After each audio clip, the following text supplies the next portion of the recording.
Hello, everybody, and good afternoon, good morning, or good evening. My name is Professor Rich, and today we are talking about linkers in academic writing. We'll be looking at what linkers or connectors are. We'll be looking at the different grammar types of linkers, or the different forms, we could say. We'll be looking at the different meanings that we can use linkers for. We might say meanings or functions or even categories. Of course, the meaning is the most important. It's more important than form. So we'll be looking at both of those together. Let's start off with the obvious question, which is, what is a linker? How are we going to define a linker today? Well, a linker for us today is anything which connects ideas. That's the definition that I'm going to use today. Anything which connects ideas. Of course, my face getting in the way. And look, that's just a little bit too big, isn't it? So anything which connects ideas, we're going to call a linker. Let's take a look at a text without linkers. Are you ready? This is going to be unpleasant. You're not going to like this. I don't like this. Languages are the focal point of human communication. It is no surprise that language learning has progressed significantly since the 19th century. By the way, since is a linker. So it's not completely without linkers. Not much of that progress has happened in the last 20 years. This will continue. We won't change the market. So here we have 5 sentences with no linkers. And because of that, these ideas don't connect very well. So we can use linkers to really improve this text. As it is, this text is not particularly good.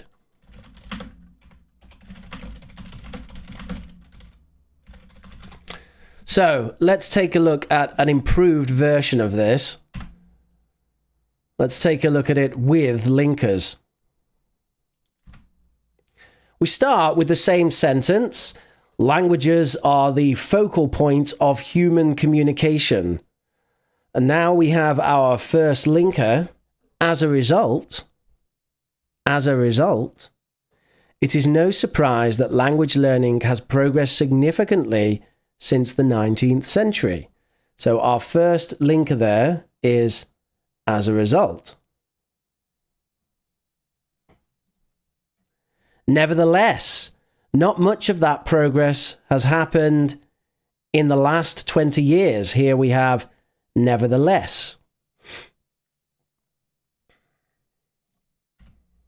In addition, this will continue unless we change the market. So in this version of the text, you can see 4 linkers. As a result, nevertheless, in addition, and unless. There are also 2 types of form used here, and we'll talk about form in a moment. And there are a variety of different meanings. So with as a result, we have giving a result or purpose. Nevertheless, we have a contrast. In addition, we have adding, and unless we have a condition. So result, contrast, adding, and condition. they are 4 possible functions of linkers. We're going to look at some other functions of linkers as well. First, let's try to identify linkers. So if you're watching live, get ready to type in the chat the linkers you see. That's over there. And if you're watching this video later on YouTube, then first of all, smash that like button and hit subscribe, and get a notepad and a pen like this and write down the linkers that you see in the next slide. So here it is, and I'm going to disappear for a moment so that you can see the whole text.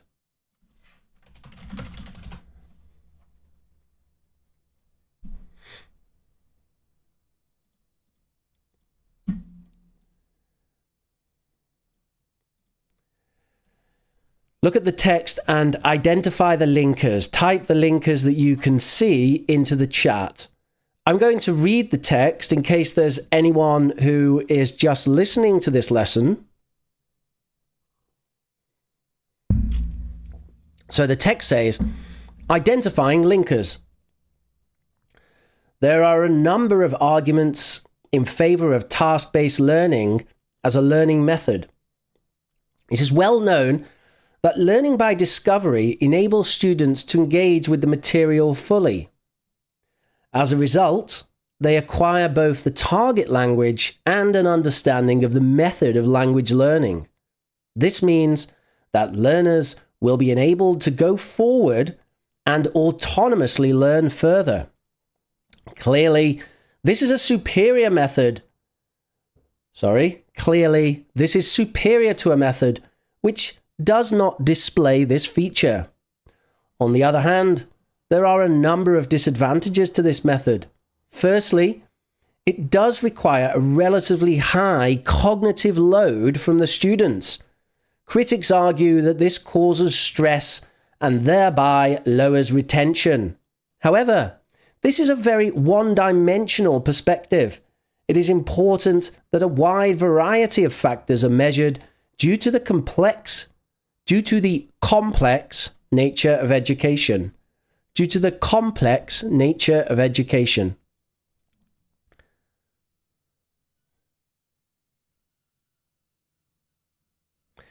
So we have some ideas in the chat here for linkers. Aulia has given us a plethora.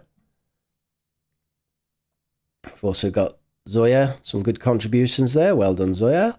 Ranit, looking good.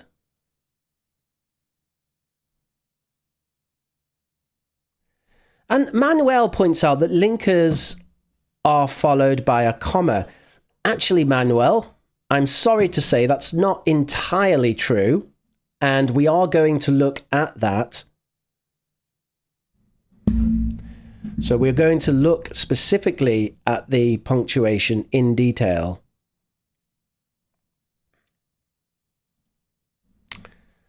All right.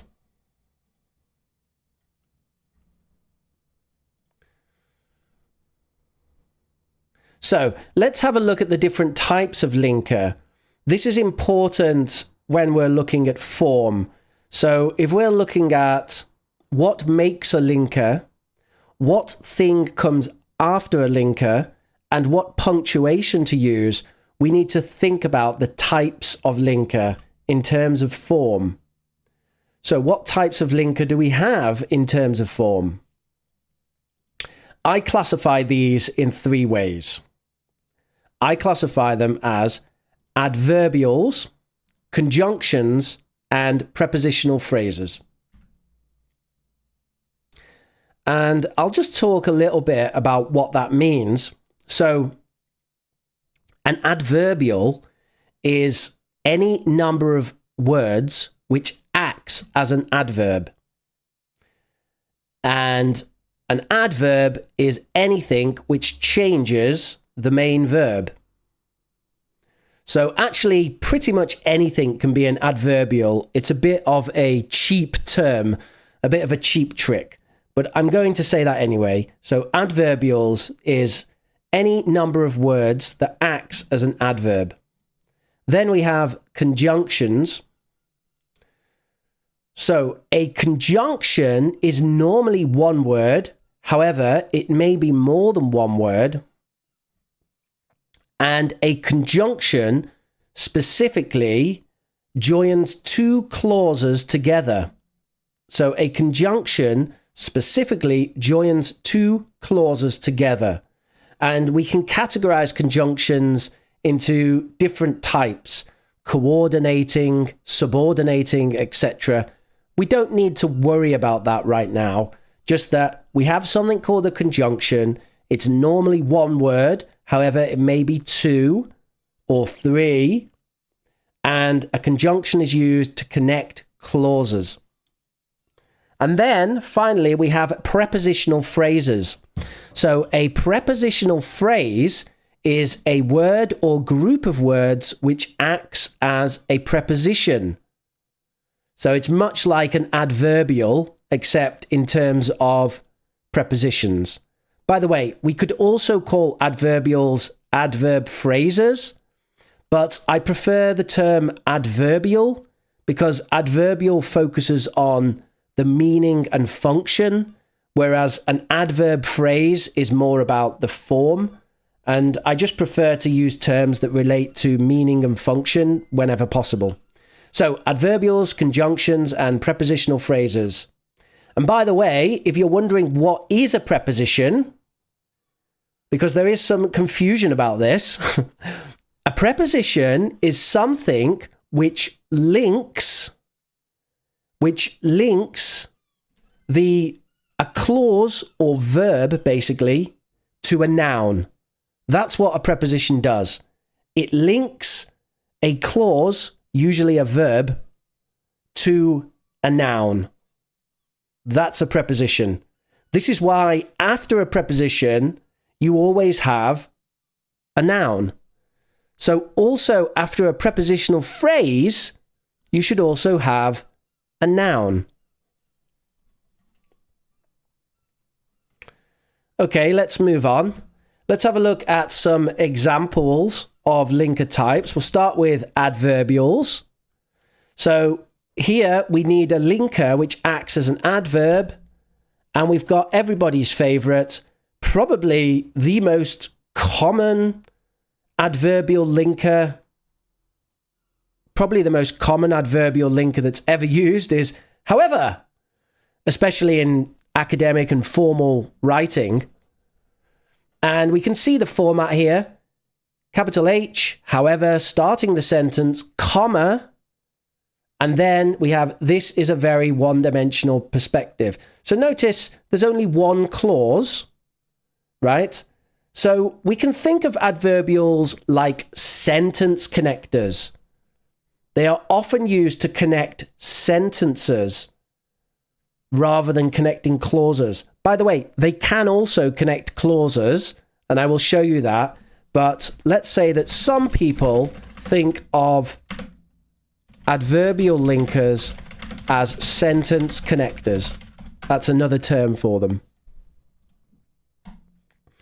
By the way, I'll end the poll in the chat, and we found with 40 votes that 57% of our live viewers today often write English and need to use linkers. All right, let's move on to the next one, conjunctions. So here's an example of a conjunction.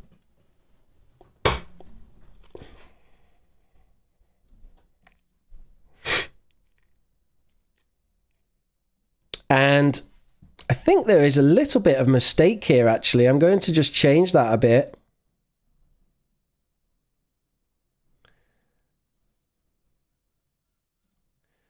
The conjunction would actually be and thereby, with and included, making this a two-word conjunction.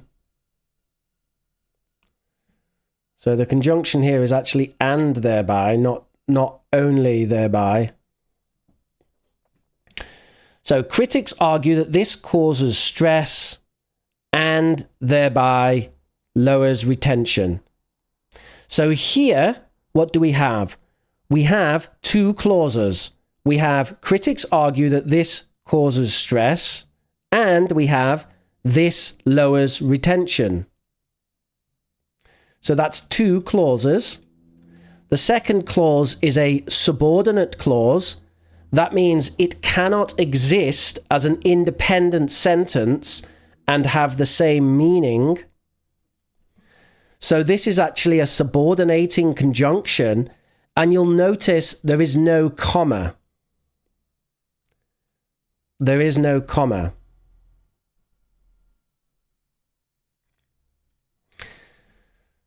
So whenever subordinating conjunctions are used in this position, we have no comma. No comma before and no comma after.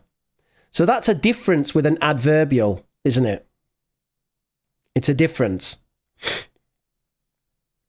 Conjunctions used in this way, with a subordinate clause, lowers retention. That means a clause which cannot exist as an independent sentence with the same meaning. We use them with no comma.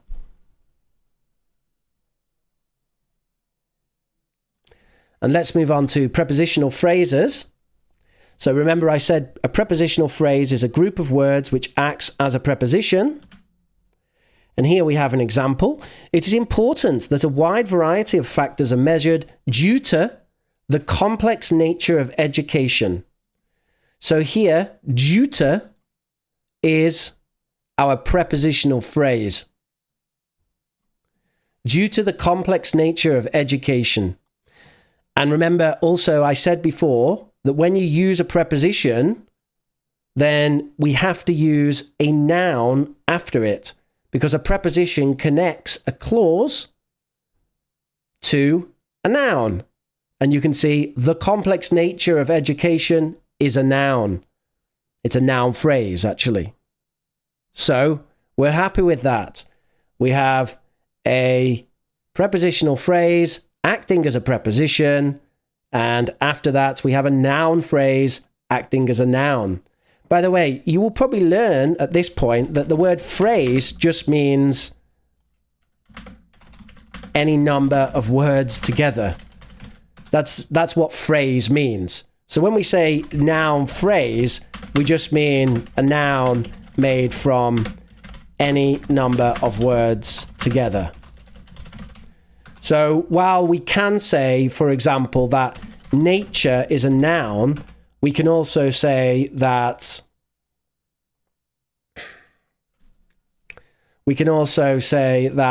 the complex nature of something is also a noun.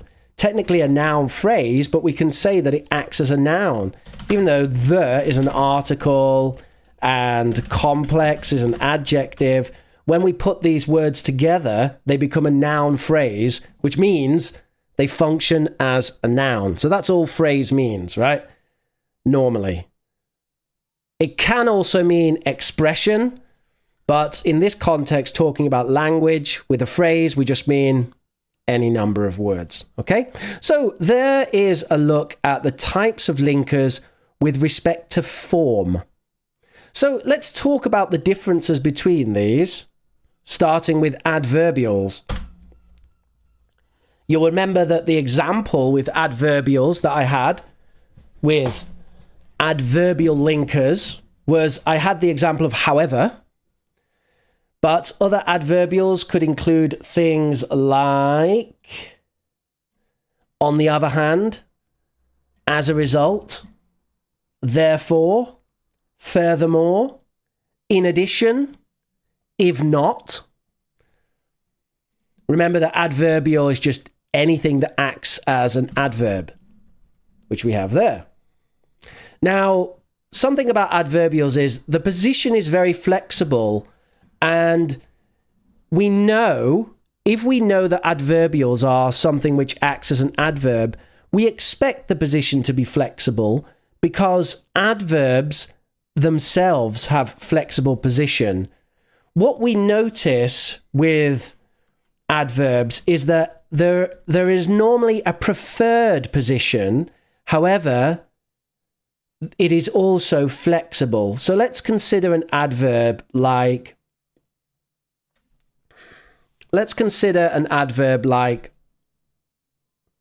often, right? So if I say, I often study Vietnamese, that is the usual position of the adverb. I often study Vietnamese. However, to demonstrate to you that it can be flexible, we could say,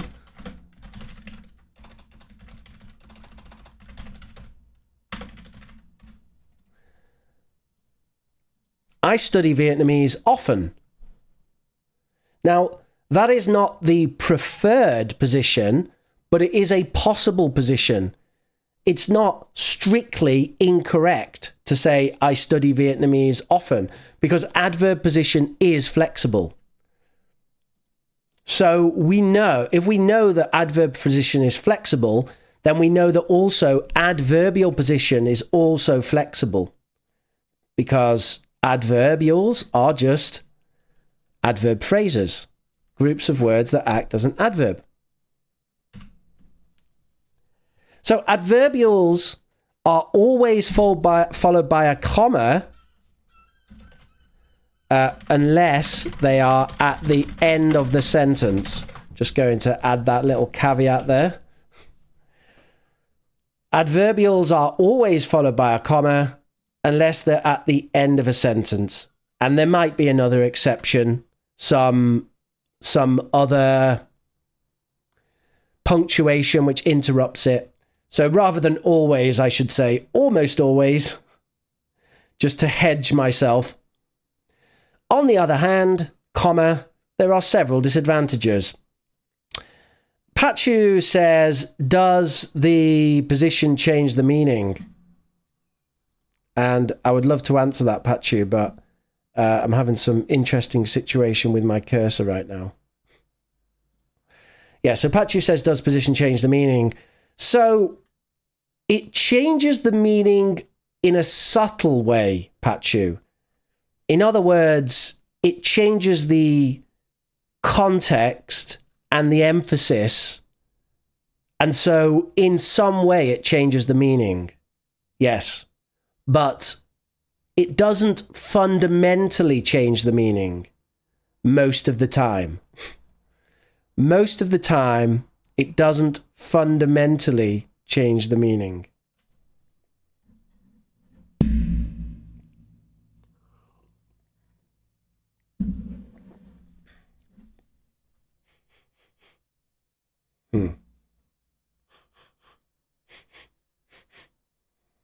Something smells a little bit strange about my tea. I'm on to tea today. I felt a bit sick, so I decided to have a green tea and lemon. I just started training since I've been ill. 2 weeks ago I was ill, and I started exercising again. And yeah, a little bit sick. Okay, let's move on. So, I said you could use different positions, so let's consider the middle position. If you used a middle position, normally you start with a semicolon and end in a comma. Strangely enough, people often don't do this, but this is the official rule. It is officially how you do it. So you notice this is useful, semicolon, however, comma, this is not acceptable. So here we actually have the adverbial acting almost like a coordinating conjunction. So it's an adverbial linker acting like a coordinating conjunction. However, we see that the form is different, the punctuation form.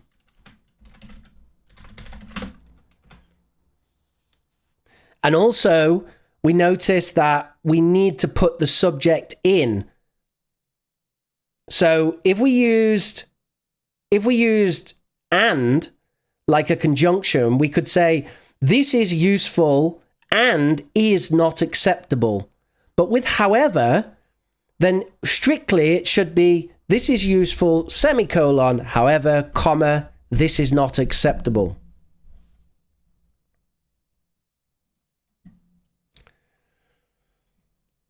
So that is the correct punctuation to use with adverbials like that. Let's move on to conjunctions. So as I said before, conjunctions are normally one word, but sometimes two or more. And conjunctions are always followed by a clause. Conjunctions connect clauses. Now, I don't like the fact that I put subject plus verb there, actually. So I'm going to take that out because sometimes the subject is implicit. So I'm going to say that we're going to just change this a bit. We're going to say conjunctions. Conjunctions are... Okay. Conjunctions are always followed by a clause. Let's leave it. Language is tricky sometimes, folks. For linking dependent clauses, commas are not used unless we put the dependent clause first in the sentence, which you can sometimes do. By the way, dependent clause is just another word for another term for subordinate clause. It's the same thing. So subordinate clause, dependent clause is the same thing. So if we put the dependent clause at the start, because funding is limited, you'll see we do have a comma. Research has not progressed. And people are most familiar with this in the conditionals, right? Dee says there's a problem with the audio. That's frustrating. Is it bugging? Let me listen.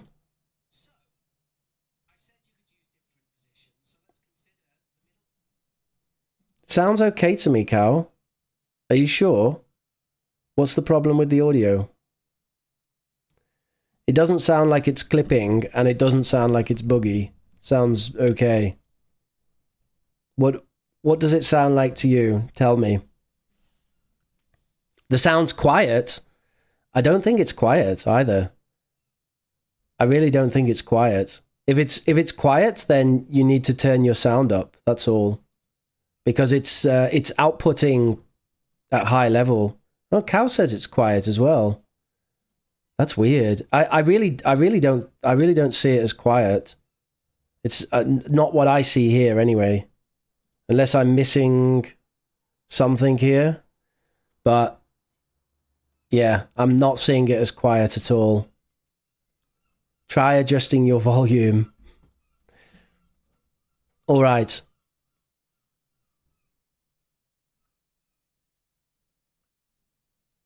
Let's move on.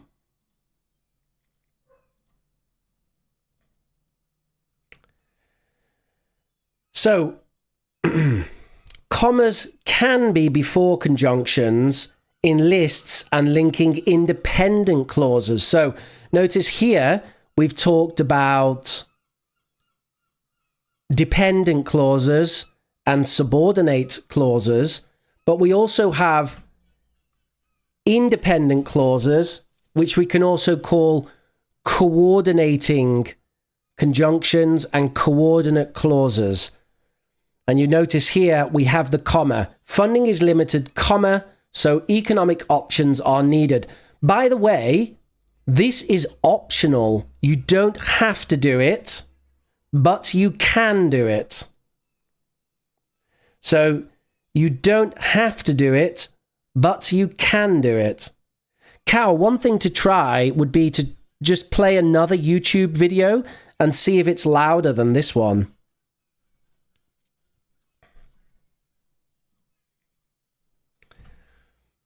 Avoid starting sentences with coordinating conjunctions. Now, notice I said avoid. That means it's not impossible. You can do it, and you will see people do it, but in academic writing, it's not good practice. So you should avoid it.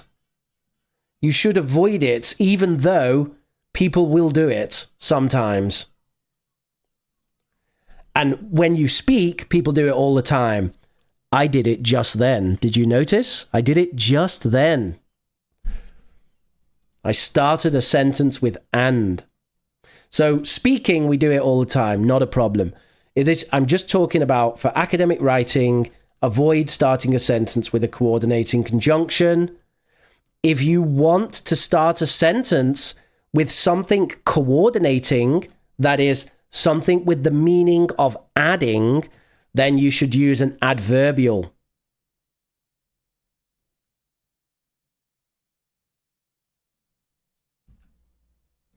All right, let's move on to prepositional phrases. Cal says there was magnetic waves that destroyed all devices. Are you serious?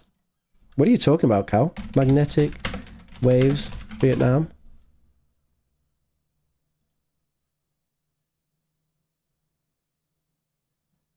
Really?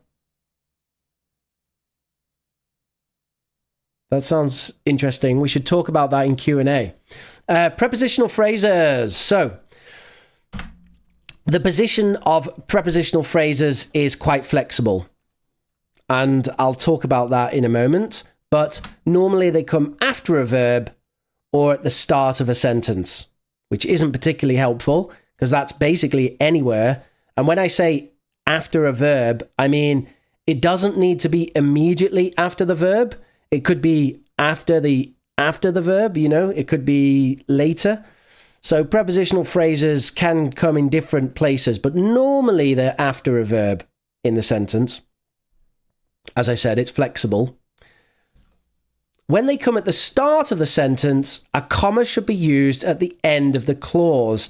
And by the way, what this means is that we spot something. We spot that a prepositional phrase and a noun together actually make an adverbial. So basically, a complete prepositional phrase, a prepositional phrase which has connected to its noun, that we know that prepositional phrases have to connect to nouns. When a prepositional phrase connects to a noun, we get an adverbial. So here we have created an adverbial. In spite of the low pay. That's an adverbial, right? It might not be a common adverbial, might not be as common as on the other hand, but it is an adverbial, in spite of the low pay. And that means that everything we learnt about adverbials applies to this. So all the things I talked about with adverbials before, we can apply that to this when it's a prepositional phrase connected to a noun. And by the way, prepositional phrases can only be followed by nouns. So you cannot follow a prepositional phrase with a clause unless you use a trick. Right? So if we take a prepositional phrase like in spite of, right? In spite of, right? Normally it will be in spite of plus noun, as I've said before. After a preposition or prepositional phrase, you must use a noun or noun phrase.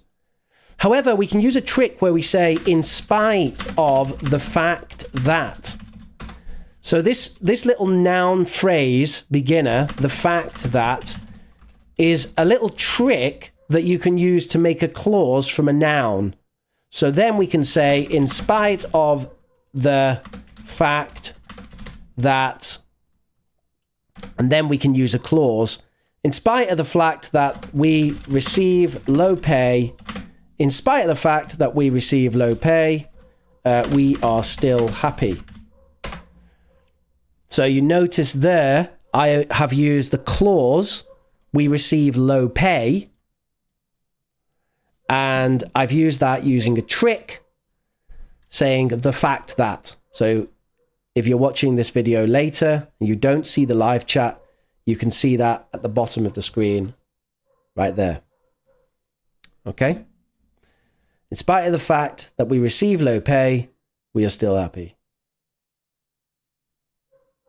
All right, so that's a lot of me lecturing. Now we're going to have a look at a big table of linkers. So everybody loves big tables, don't you? So we're going to talk about linkers now. Now, please excuse me because doing this live is quite difficult and it is possible I will make errors, but I will try my best not to. I'm doing it live without the teacher's answer book or anything like that. So we shall try our best. So I've started the table here. Make myself a bit smaller. Started the table here, and you can see down the left, we have 5 different categories of meaning. We have contrast and comparison, reason and result, adding, conditions, and time. So contrast, and we've got the example. In every case, I've put an example using adverbials. We've got the example, however, for contrast.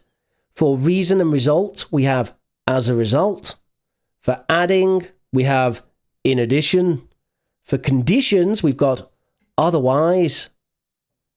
And for time, we have at that time. So,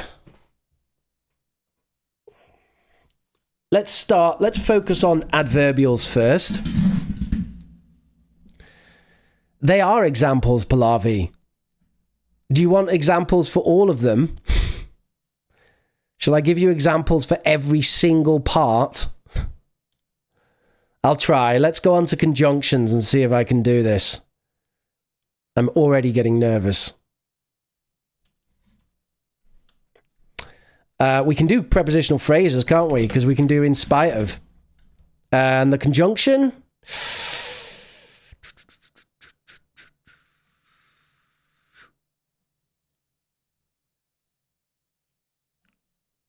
Despite. Is that right? That's not right. Damn it.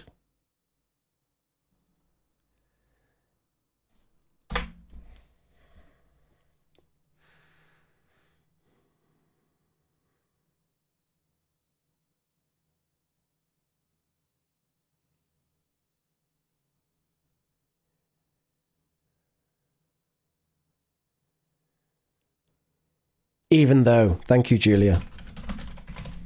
See, I don't have to do all the work. She's got it. Yeah, even though. So we'll do one example for each one and then see what else you guys come up with. However, even though, in spite of, as a result, reason and result for conjunction. So? Oh, there's loads, isn't there, for conjunction? Because, so. We'll do because. Prepositional phrase.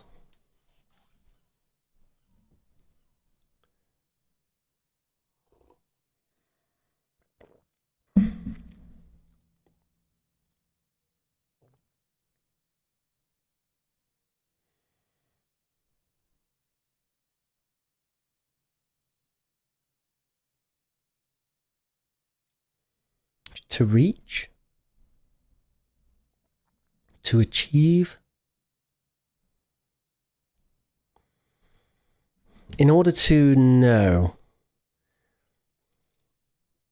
Not in order to.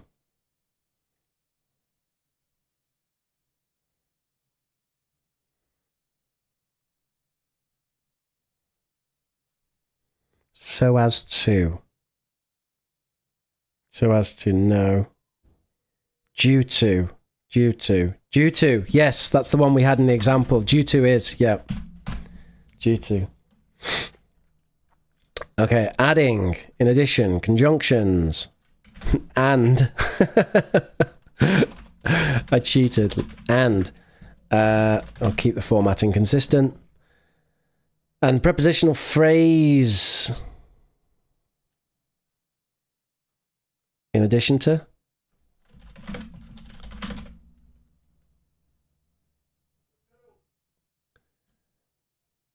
In addition to chocolate, I like cheese. Yeah, that's it, right?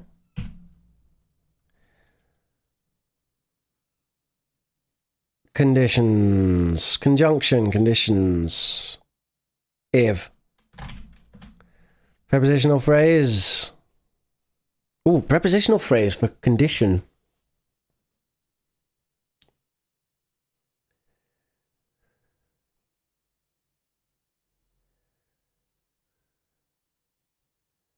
Prepositional phrase for conditions. There's definitely some.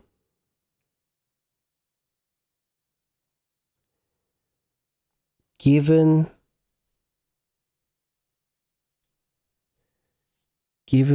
Just given.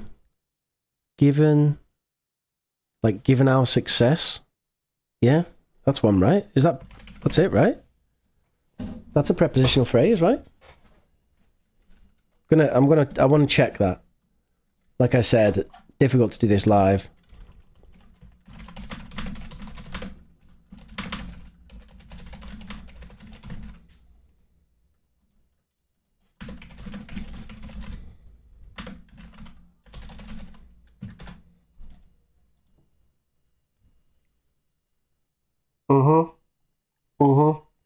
Yeah, we can. It's not given that. So, given that would be a conjunction. Given that is a conjunction. Because given that is similar to if, but given is a prepositional phrase. We follow it with a noun, right? Given our success. So it's similar to, just to see that there are others, considering is another one. Considering our success. Let's move on to time. Okay, since. I'm not sure I want to use since because it gets confused with reason and result. So let's use...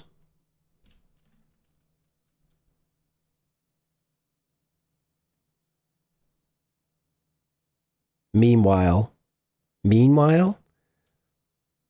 No, meanwhile is an adverbial. While. While he went there, I did this. Yes. Is that right? Yes, it is. While is one. Yeah. And prepositional phrase? During. That's it, isn't it? During the summer. That's a prepositional phrase, right? Yes. Great. Ooh, that's nice, isn't it? Now we have one for everything. Look at that. It is possible to make languages look nice sometimes. Okay, great. All right, folks. So let's see what we can do with this. Let's see if we can put more in. You can tell me any that you want in the chat, and I would like you to tell me where to put them. So try and find out where to put them. Sorry I keep showing you my desktop. It's not intentional. It doesn't matter though. There's nothing on it. Nothing fun.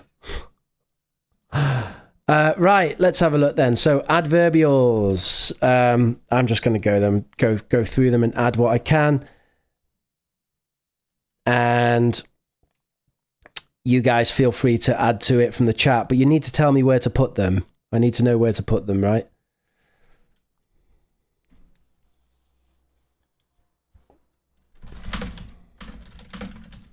Adverbials are the easiest, aren't they? There's loads of them.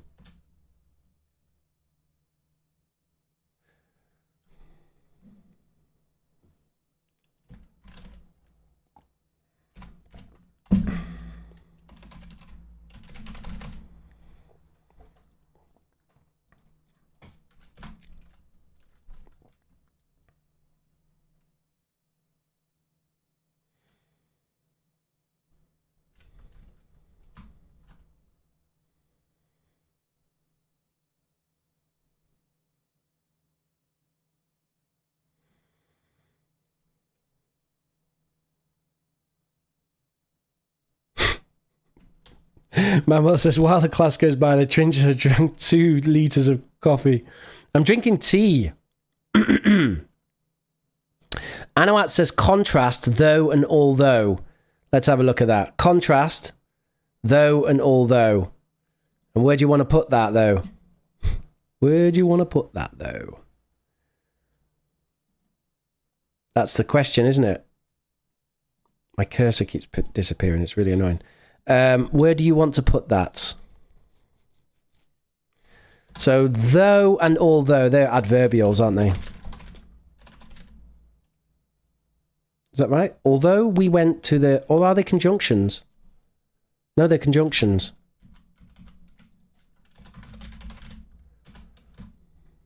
And though? Yeah, though is a really weird one, though. Because we say it at the end.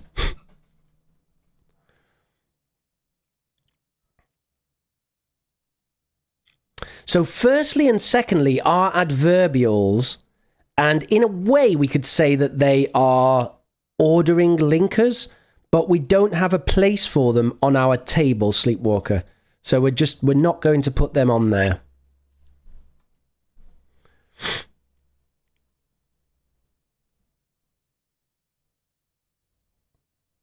Come on, let's do some more. Let's fill it up. We can fill this up. I think we can fill this up.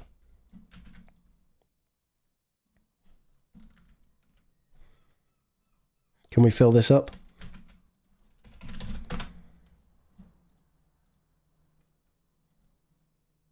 Meanwhile, in prepositional phrases.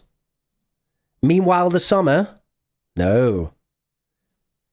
Meanwhile is an adverbial.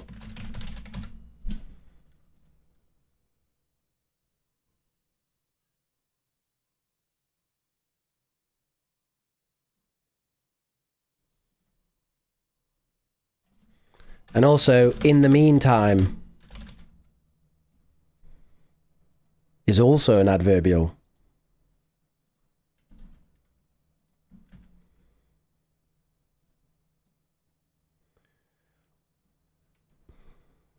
When you say ate, Sleepwalker, what do you mean? But yes, so and yet. So let me think about that, actually. We did this, so this happened. That's a conjunction. And we did this, yet this happened. That's a conjunction.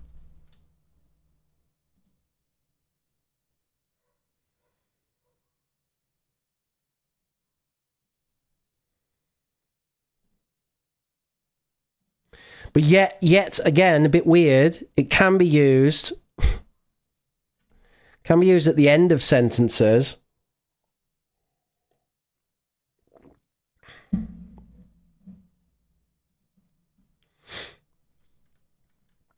Can be used a bit like an adverbial as well.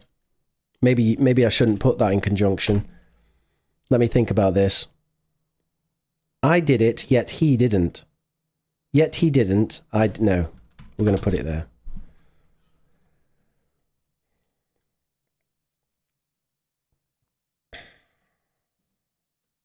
By the time.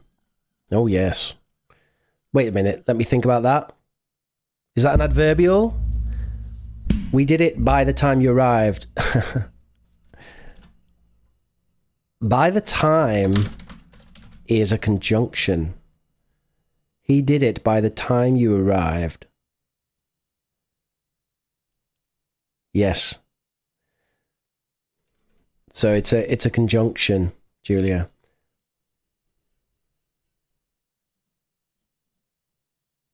If you make it into by the time you arrived, then it becomes an adverbial. Moreover, furthermore, and additionally. Oh, thank you. Some of my favourites.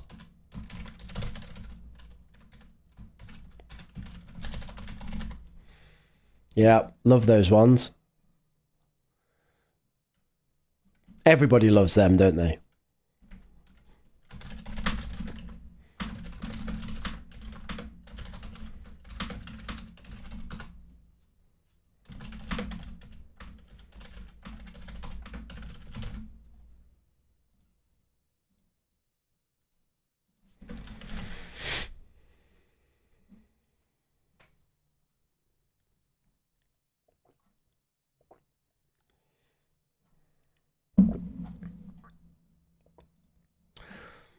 Despite plus ing. Despite. Despite our success, that's a prepositional phrase for contrast.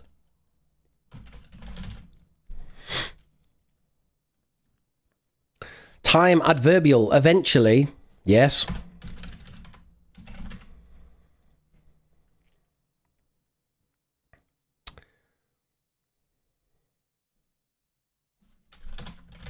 If not, is it possible for adverbials in condition?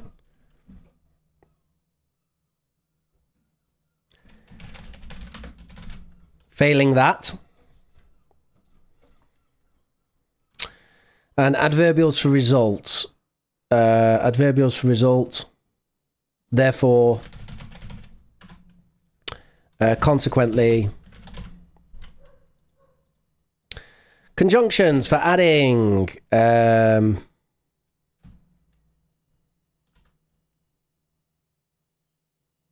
As well as that.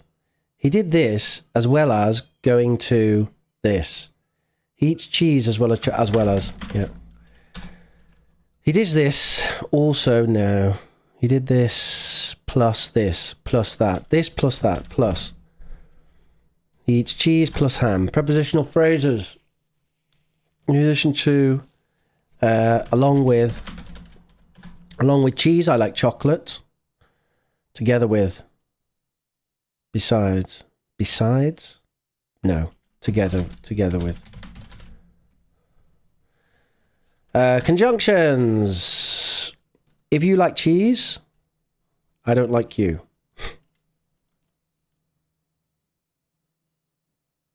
On the condition that... Notice how conjunctions can be many words, but they're often one.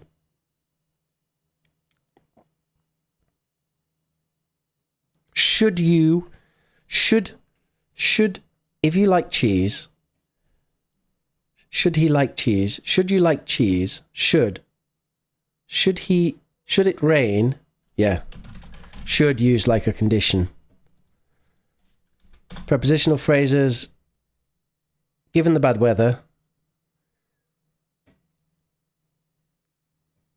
On the condition of more chocolate. On the condition of our success. Assuming.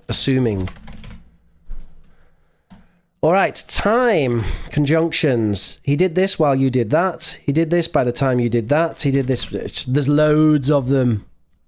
Loads of them. You know all those future time clauses? Until, unless, all that stuff. Until, unless, when. There's loads, isn't there? After, before. Prepositional phrases. During the summer. In the middle of the summer.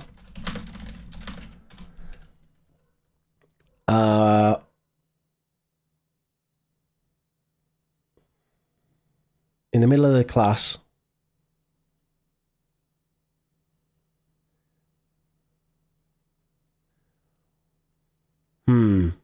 Another prepositional phrase for time.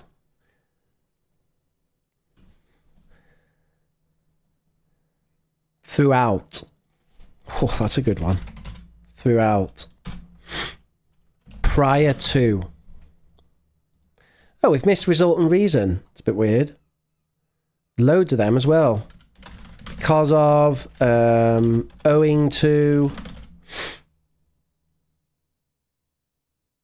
as a result of, great. And we missed it here as well for contrast. Compared to, contrary to, despite, in spite of, in contrast to. Okay. Compared to. And conjunctions for contrast. No, that puts it off the table. There you go. Okay, everybody, look at that. Ta-da! I present you with a wonderful, wonderful table of fun. I'm going to disappear for a moment so you can just see it. And you're all going to smash that like button and hit subscribe. Thank you very much. Here is your academic cheat sheet. Remember that the columns simply represent the different forms, whereas the more important part is the meaning. So the columns here is just how you use it, but the more important part really is the meaning down the side. You should focus on the meaning down the side. Are you ready to practice? We're going to practice. We're going to practice this. Yes, that's what Cow's predicted our practice. Yes, but we're going to practice it, Cow. Live. So I'll check your sentences. Are you ready? Have you taken a screenshot? Let's move on. So here's our practice. Use as many adverbials, conjunctions, and prepositional phrases as you can to put the ideas together.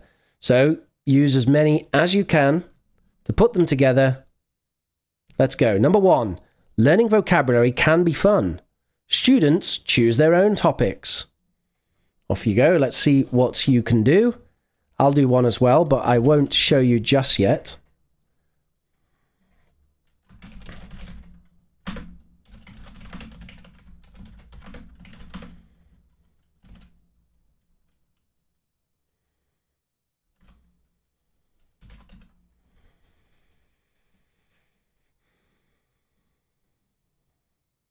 And I will read out what you write in the chat, by the way.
All right, let's have a look what you guys have got.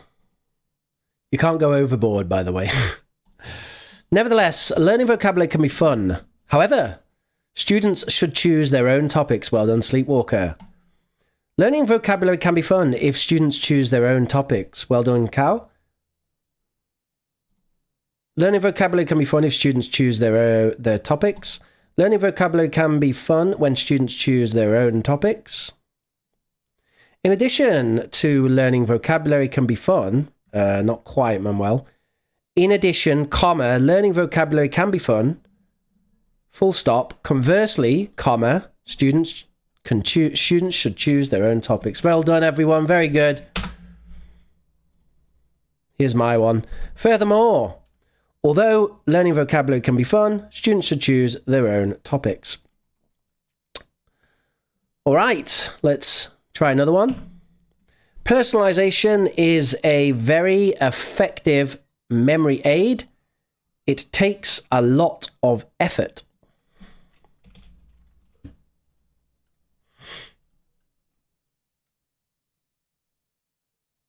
Personalization is a very effective memory aid. It takes a lot of effort.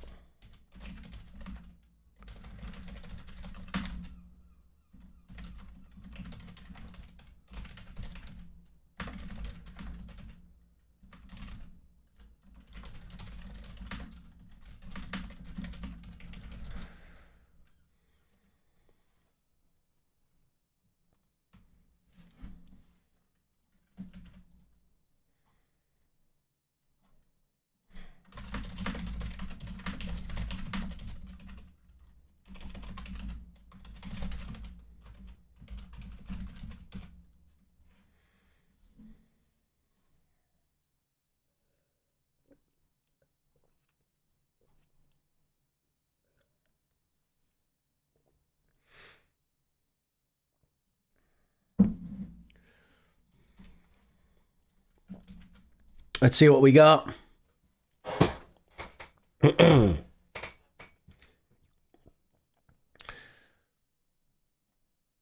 The answer's teacher is null and void. You mean the teacher's answer, Manuel? Wian says learning vocabulary can be fun due to students choosing their own topic. So remember, Goin, we said earlier on in the lesson that after due to, which is a prepositional phrase, then we must put a noun phrase. And Fatmida says, hello. Hello there, Fatmida. How are you?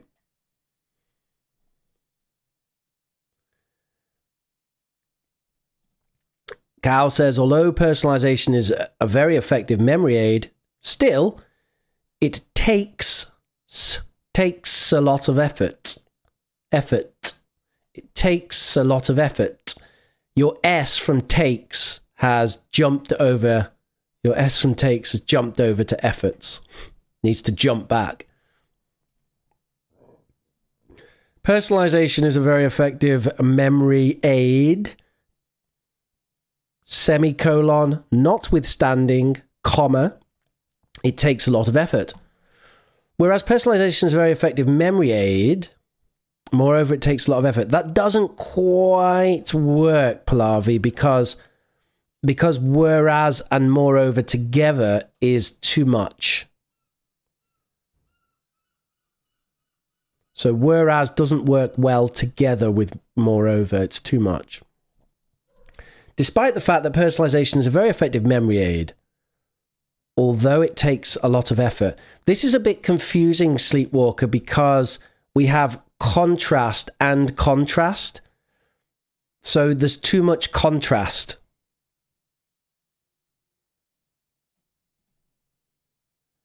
So again, similar to Pallavi, you've got too much here. You need to just take one out. In addition to personalization, now remember, Manuel, in addition to is a prepositional phrase, so we must follow it with a noun phrase, which means in addition to personalization being a very effective memory aid, it takes a lot of effort, and notwithstanding is superfluous. Personalization is a very effective memory aid, but it takes a lot of effort. Not bad, Pachu. However, the use of but is not particularly academic. Although personalization is a very effective memory aid, it takes a lot of effort. Nice and simple and very clean, Julia. Thank you. Of course, personalization is a very effective memory aid. However, it takes a lot of effort. Cow. By the way, the exclamation mark looks very out of place here because we have academic language and then we have the punctuation of an exclamation mark, which just doesn't seem quite right. Even though personalization is a very effective memory aid, it takes a lot of effort. Very good.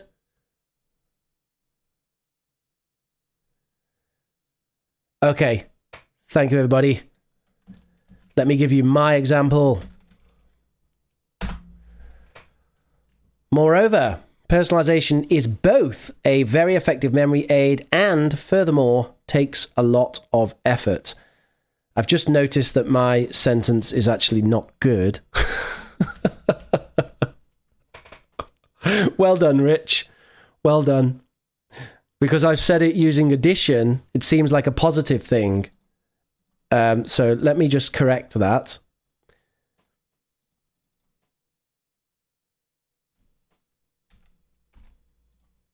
Tried to be too clever, see?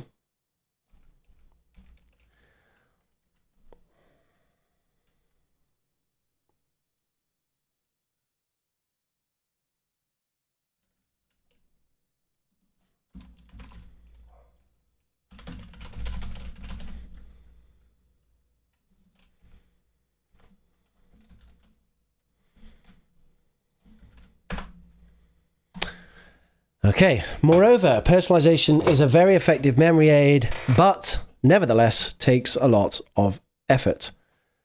There we go. Pallavi says we cannot use exclamation marks in formal writing. I didn't know this.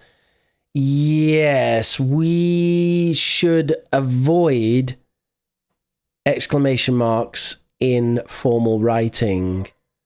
Exclamation marks imply excitement or strong emotion. Academic writing should not have excitement or strong emotion because academic writing is supposed to be, you know, science and stuff. Okay, let's move on to the next one. Number 3, online courses claim to teach English in months. It takes years. Online courses claim to teach English in months. It takes years.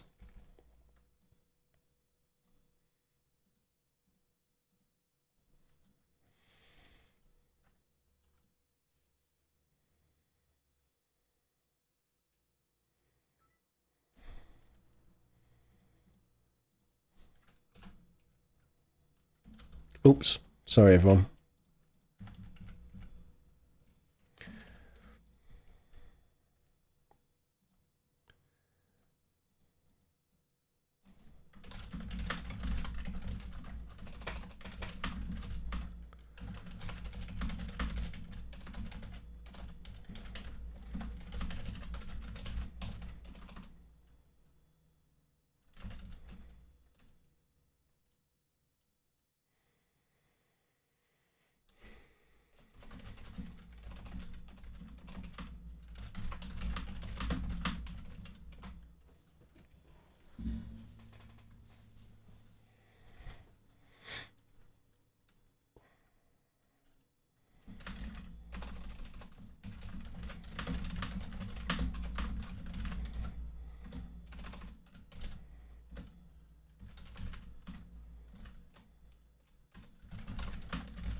Right, so let's see what you guys got. I'm just going to choose some random people. I'm sorry if I can't choose everyone. Cal says, despite the fact that online courses claim to teach English in months, the fact is that it takes years. Ranit, even though online courses claim to teach English in months, in reality, it takes years. Despite this, online courses claim to teach English in months. However, it takes years. Online courses claim to teach English in months. On the contrary, it takes years. Even though online courses claim to teach English in months, it actually takes years. Very good. And I should do one as well. In spite of the fact that online courses claim to teach English in months,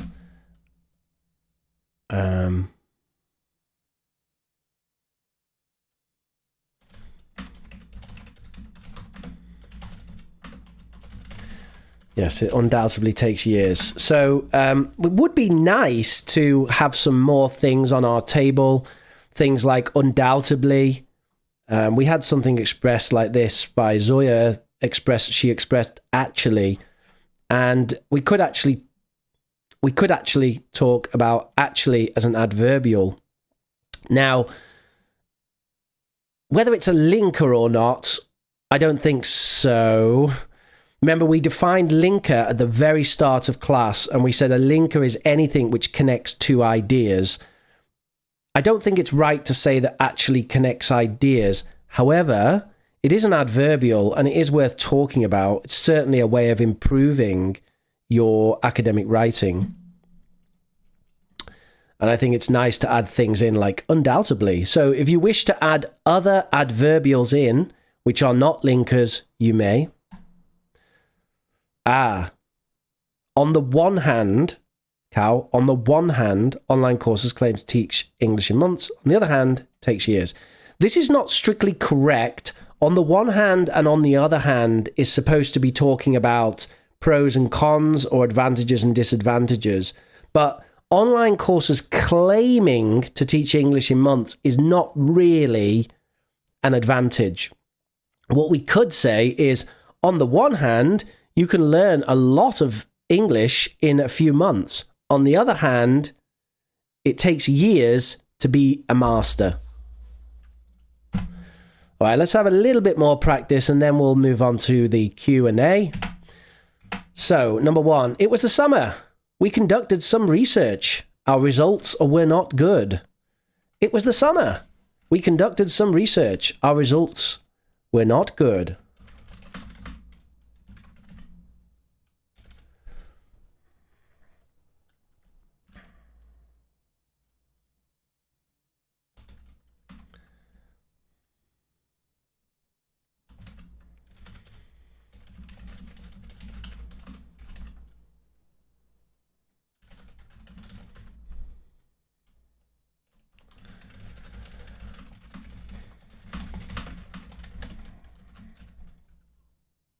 It was the summer. We conducted some research. Our results were not good. All right, my answer's coming first. During the summer, we conducted some research. Nevertheless, our results were not good. During the summer, we conducted some research. Nevertheless, our results were not good.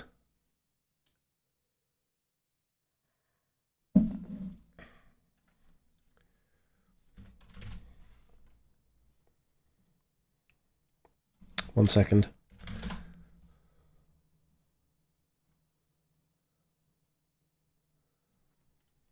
Okay.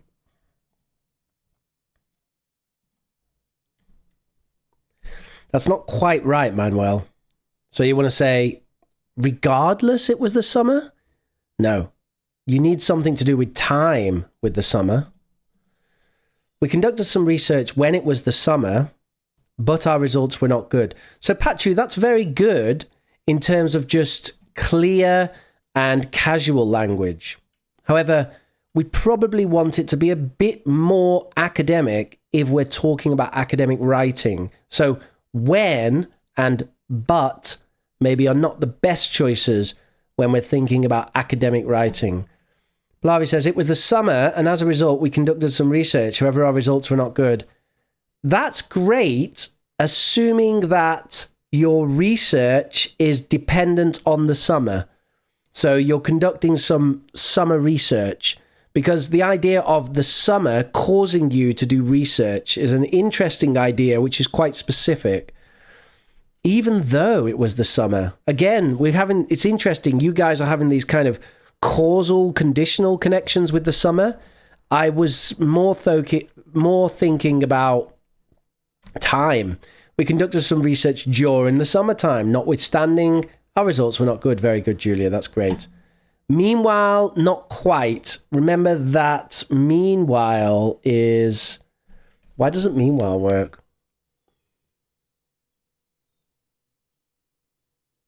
Because meanwhile means that you're doing something else and then you do another thing. So with meanwhile, Sleepwalker, it goes like this. You say, it was the summer and lots of people were having fun.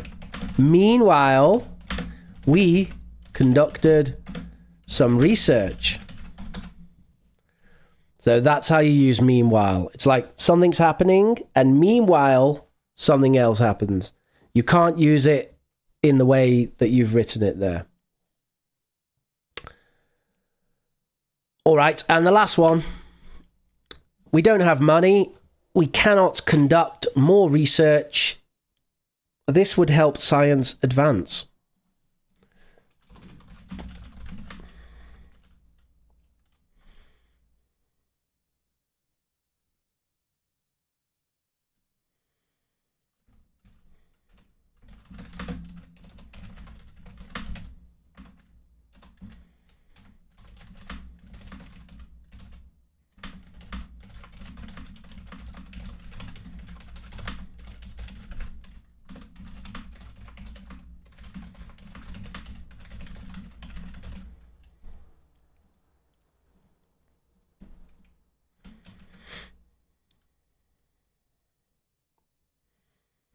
Again, we've got a causal one here. In spite of being the summer.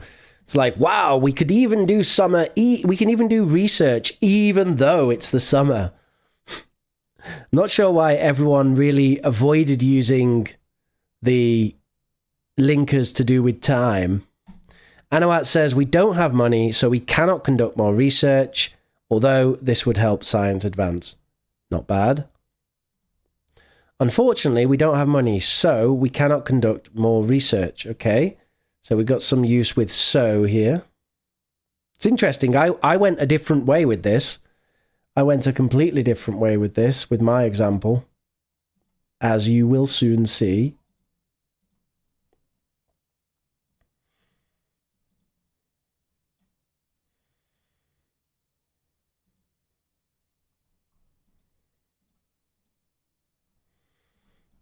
I'm going to type my example. Anyone else want to go?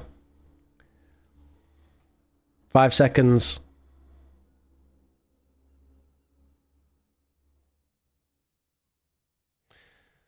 Zui Cow says, in spite of this, remember it needs to be a noun after in spite of, Cal. So in spite of this helping science advance, unfortunately, we cannot conduct more research due to a lack, because introducing, due to a lack of money.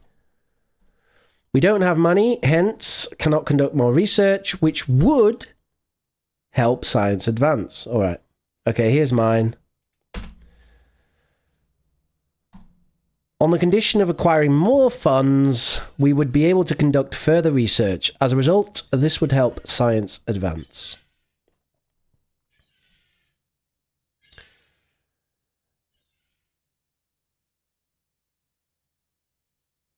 And Julia says, owing to having a tight budget, we cannot conduct more research, which would help science advance. We cannot conduct more research because we don't have money. Therefore, science would advance?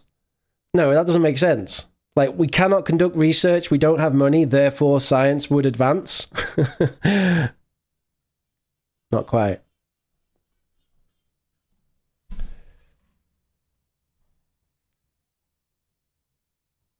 Oh, due to our lack of money. Yeah, that's good. Who said that? That's a good one. Who said due to the lack of money?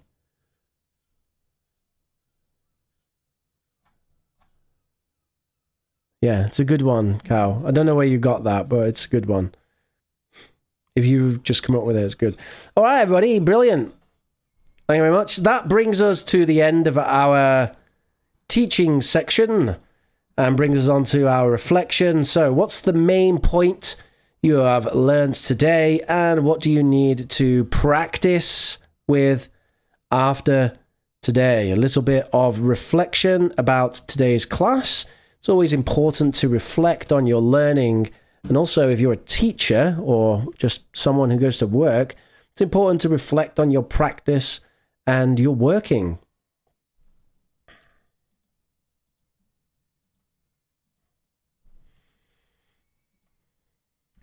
And now we're moving on to question time. We are going into question time now. I just do want to say one thing while we're in question time. I'm going to get another tea. Before I do that, let me save these notes for you and upload them somewhere. They will be as a PDF.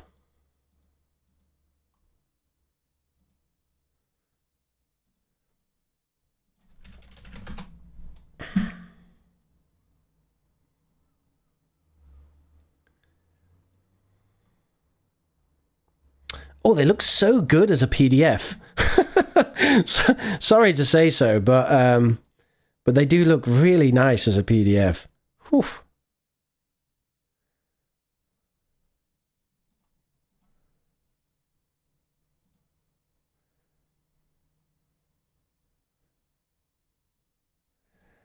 I'd been thinking about doing a beautiful sort of PowerPoint for our materials for a while. But yeah, I have to say, wow, they look great.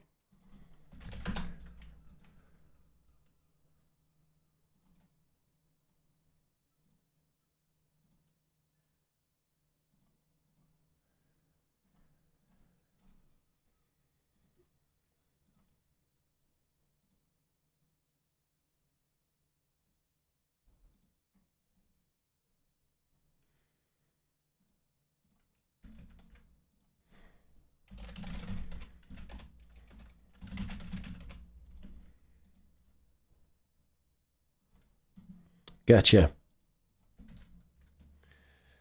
There you go, everybody. You can download the notes from today, which will very shortly be also available in the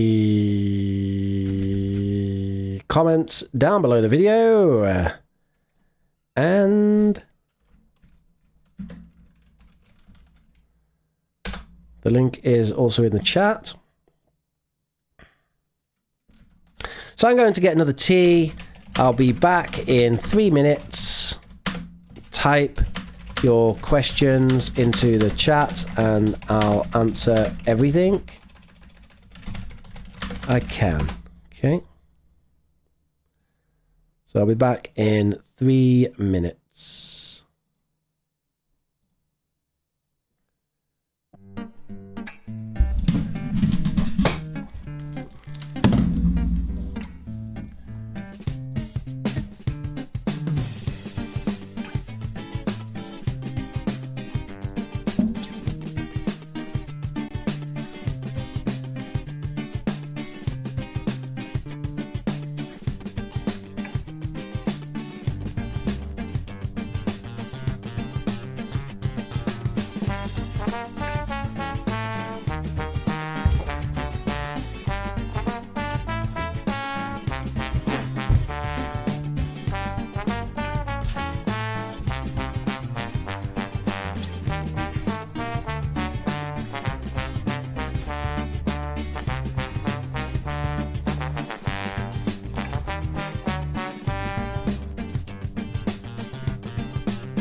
Whoa. What happened there? Did my zoom level change on my camera or something? Mamma mia. How am I going to do this? Probably going to do it like this for question time. Let's see what we got. How do you make such a great presentation? Was it that good? I mean, there's a few things worth saying with respect to this Pallavi. The first thing is that, you know, I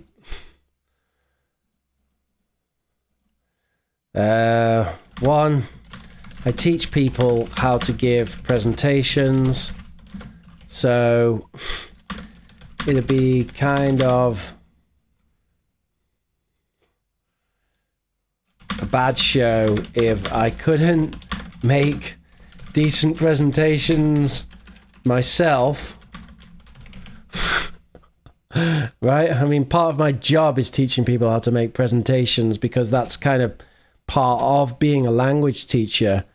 If you want some tips, I think I did this recently, but don't read a lot from slides. You'll notice whenever I had text on the slide that I was going to say, then I say it first and then show the text after. So don't put the text on the slide until after you've said it. 3, have nice images. AI can make these very well. So you can get lovely generated images from AI. 4, use a template. You can get great templates on the internet.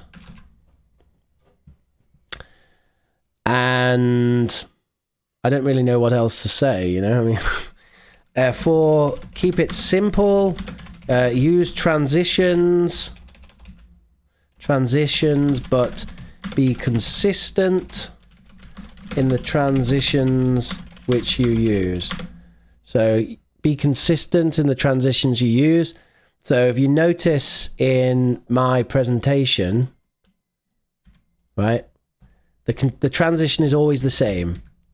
It's always the slide, right? Don't overcomplicate it with all these different transitions. Slide, slide, slide. And for individual elements, I always use fade, fade, fade, right? Slide, fade, slide, fade, fade, fade, fade. Okay? Slide, fade, fade, right? So consistent transitions.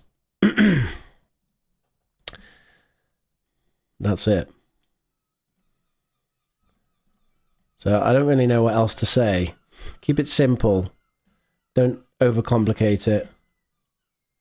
Try your best to make it look nice. I am definitely not very good at design, so if I can do it, anyone can do it. Let's move on. Sleepwalker says, thank you for mentioning Broadchurch. I checked it out. First season is good. Oh, it's great, Sleepwalker. All of the seasons are good. I think the first season is the best. And it drops off a bit. But primarily it's very good. Manuel says, fantastic performance by Oxford by AI. Yeah, it was, wasn't it? It's so good, isn't it? Well done for spotting it. Don't forget to put your hat on. And Rich, the coffee's getting cold. Thank you very much, Manuel Gordadillo, for your contribution. It's green tea. It's my second green tea. And I'm feeling better from it, actually. I felt really rough. I didn't do like a great deal of exercise just because I was sick 2 weeks ago. I haven't done a lot of exercise. And today I just did a bit. I did some reverse flies. I'm trying to do reverse flies because I'm having some pain in my rotator cuff. So I'm doing reverse flies to try and counter that. And some push-ups and some very light weights. And then I just felt sick afterwards, like really sick. So I've had some green tea. I feel better now, actually. Julia says, the key points on how to use connectors in the correct contextual sentences and elevate more connectors on your capacities. Yeah, I mean, the focus should be function, meaning, context, and cohesion. That's your aim, right? So focus on the function of your linkers, focus on the meaning of what you're trying to say, focus on the context, focus on the cohesion, and finally, form. Okay, form is the least important, but it's the one that everybody loves. We all love form. Form. Give me the grammar rules. Tell me what form I should put after this. Correct my English, right? Everybody loves form, but actually the most important are these ones. Function, meaning, context, and cohesion. And form is definitely less important. But the problem with form is that bad form is stigmatized. So if you speak or write with incorrect grammar or incorrect form, then people look down on that. Although if you write with bad function or meaning, for some reason, that doesn't get looked down on as much as bad form. People just think that you have a different opinion or you're wrong if you have different meaning. But if you have wrong form, it's like, this person doesn't know how to speak English. It's like, what? By the way, English people don't mind so much about that. It's actually non-natives which seem to be more critical about form. Teacher, I want to know how to make a good PowerPoint presentation. Okay, well, I tried to do that before. Ranitza, which are the best online dictionaries in your opinion? That is a good question. The best online dictionaries. I have to confess that I tend to use Google.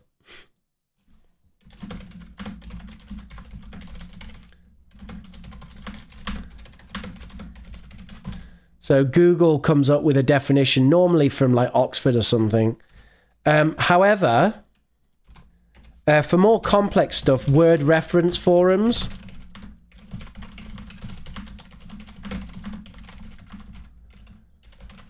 So for more in-depth questions are good. Youglish is excellent for contextual spoken language.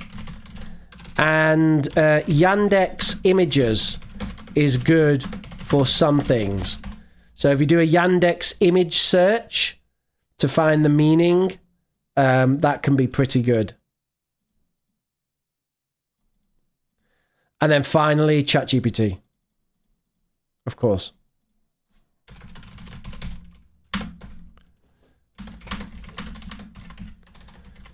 ChatGPT is the big gun. Obviously, if you could, ChatGPT will help you with basically anything with vocabulary.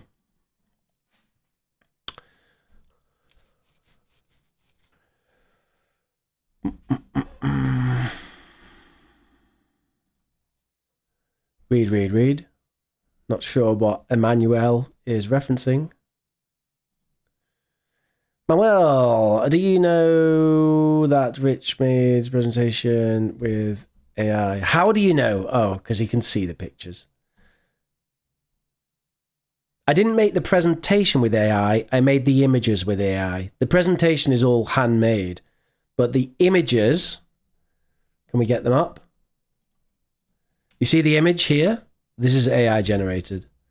These images are all AI generated.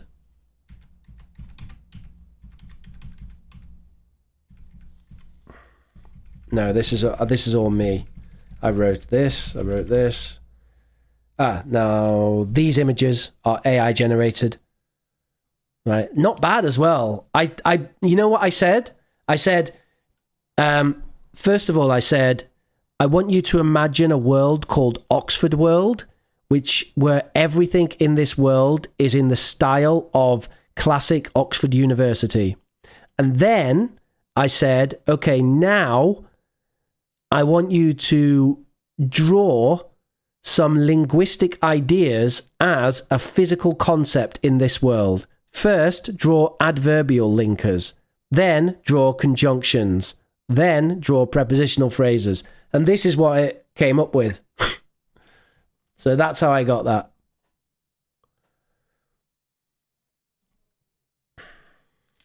In most exams, MCQ.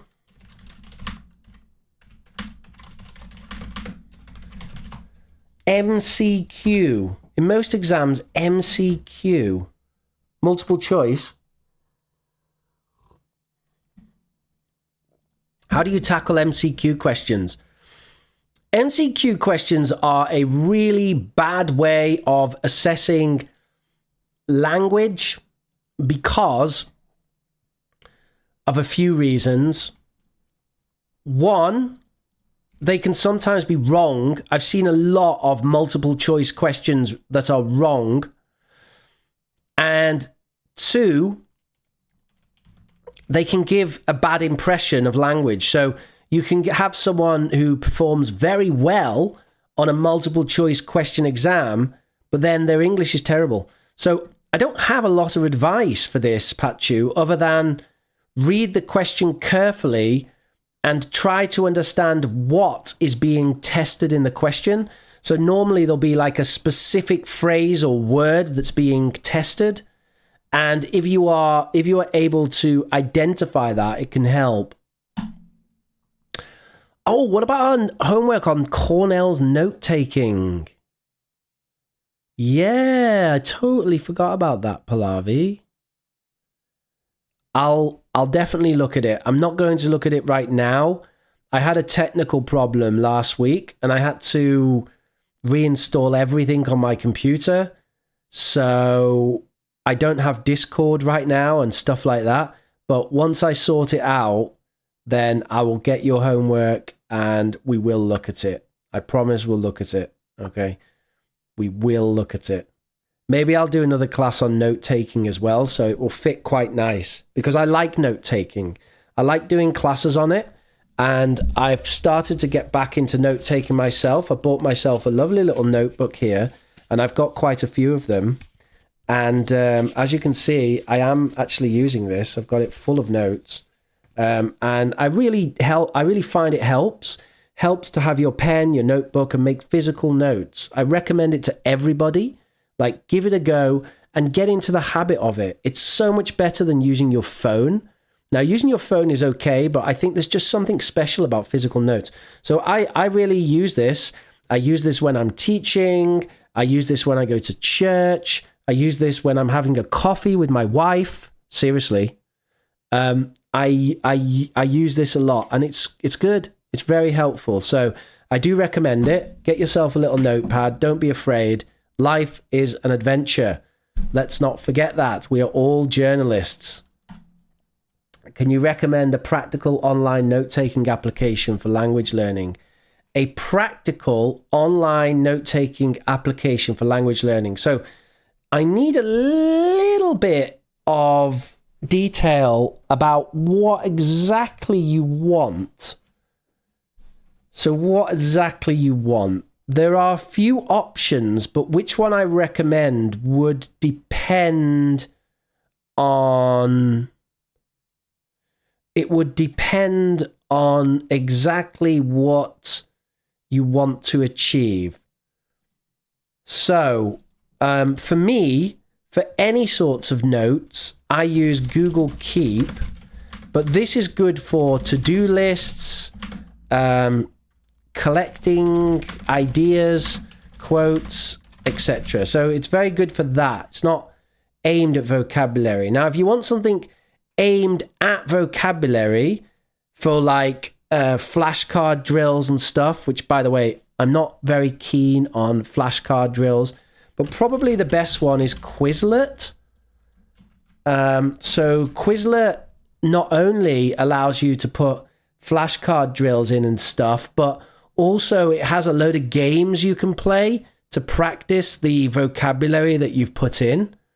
So, yeah, I would quite highly recommend Quizlet.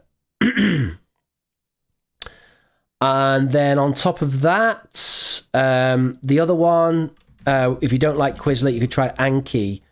I haven't used it in like over 10 years, so I don't know what it's like these days, but it used to be very good a long time ago. So, yeah, that's it. I use Google Keep. I recommend Quizlet for vocabulary.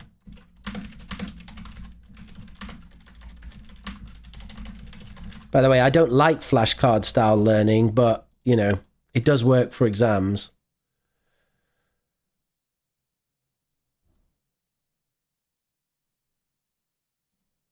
Well, thank you very much, Aulia. I do appreciate the comments. Make sure that you've smashed that like button, hit subscribe, and told all your friends. This is PowerPoint that I used for this presentation, Julia. Yeah, this one is PowerPoint. So I'm having a bit of a tech crisis at the moment. For a long time, I was using Active Inspire, and I liked that a lot. And I used it in 2020, 2021, 2022.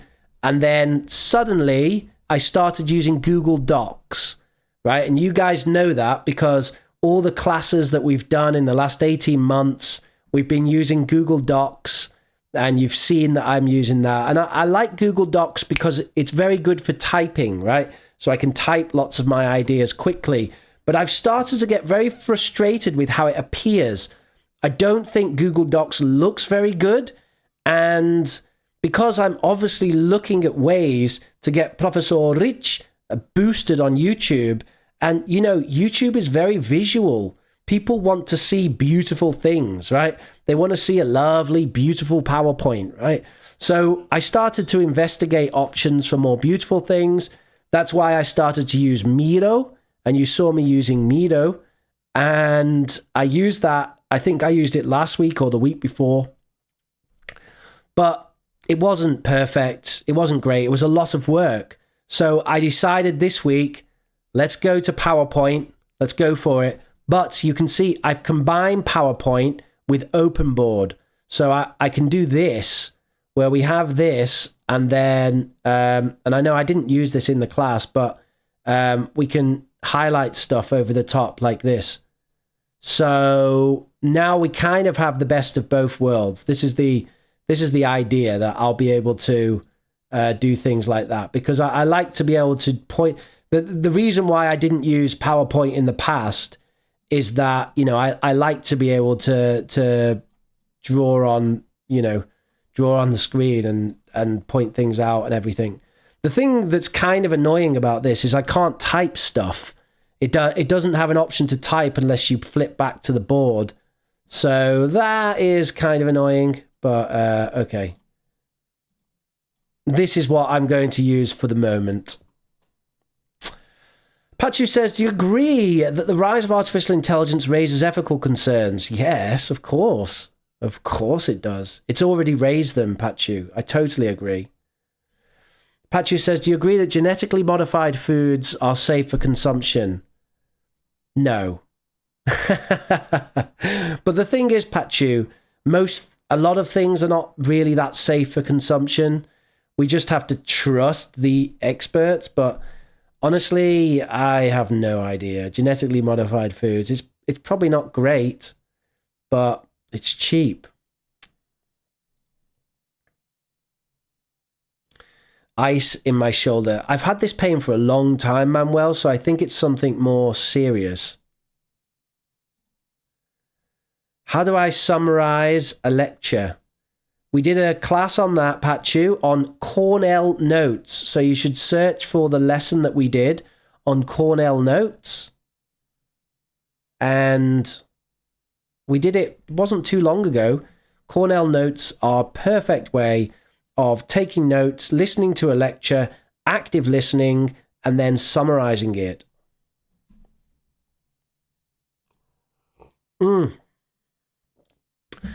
I did have a look at a channel, but basically it was just to get templates. But you know what?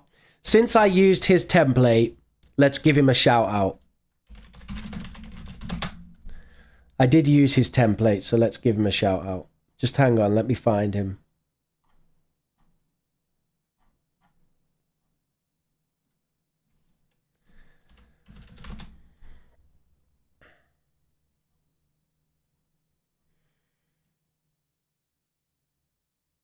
Can't seem to find the guy now. That's kind of worrying, isn't it? It's a shame that I used his template and I can't find him. Just give me a moment, I'll find it.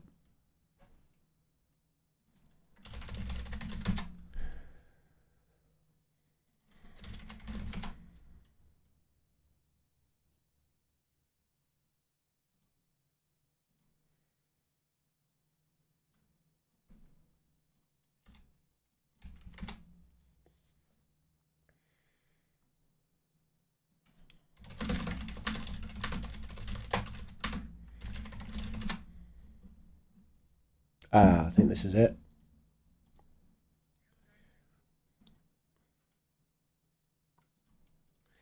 Yeah. It's a bit, he's a big channel. It's a big channel.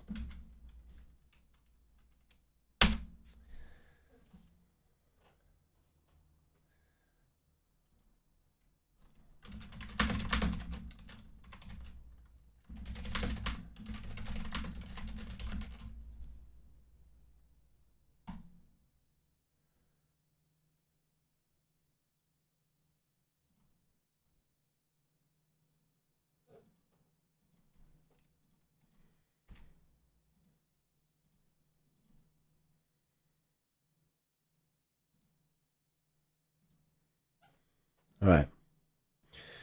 I left a comment on the video. So yeah, that's the video in the chat there. His name's Lewis. If you search for viral PowerPoint templates, you'll get it. Very good. Right then, where are we? What about Bing? What, for AI or for search? Fatmida, I missed that. Qualified teachers don't need AI. I'm not sure I agree with that, actually. I think qualified teachers should use AI. What I think is that AI needs qualified teachers. That's my comment.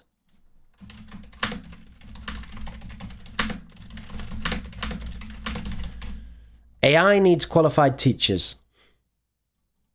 But I do think that qualified teachers should use AI. It's very useful. Just don't get lazy. To be honest with you, since I've been using AI, I've become less lazy. But in some ways, I do rely on it a bit. So sometimes I need to disconnect. That's why I've decided to go lo-fi with this. Because I want to stay grounded, not get taken up into the matrix. I don't know Notion. Yeah, Anki used to be very good. I did used to use it. How to prepare exam practice. For multiple choice, you cram. That's why multiple choice sucks. Because you have to cram, right?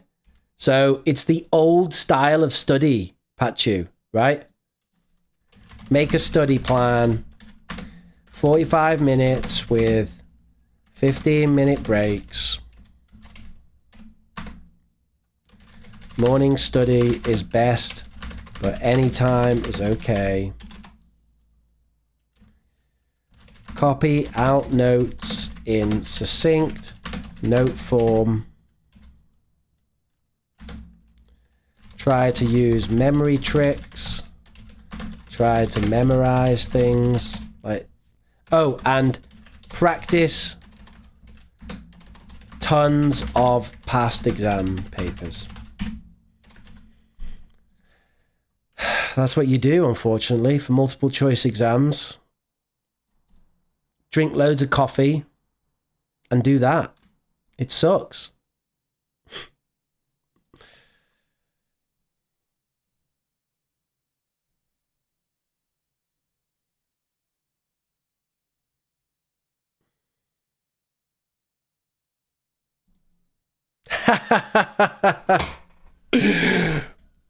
You are very close to the truth, Pallavi. Like, so close to the truth, it's not even funny. I might even show this part of the video to my wife because you're so close to the truth.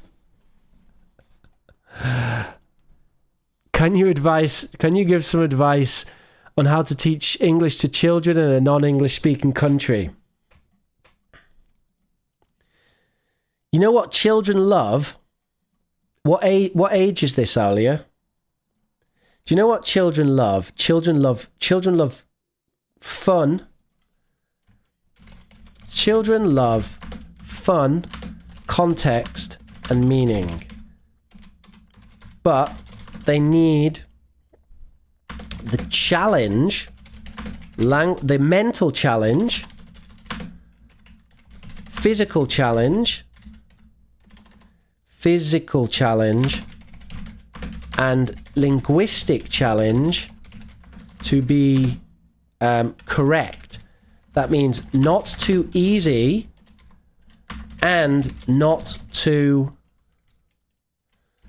easy and not too difficult, right? So this is the important question you need to ask yourself when you're planning a lesson for anyone actually, but especially for children. You need to ask yourself mentally, like, think of your task and then think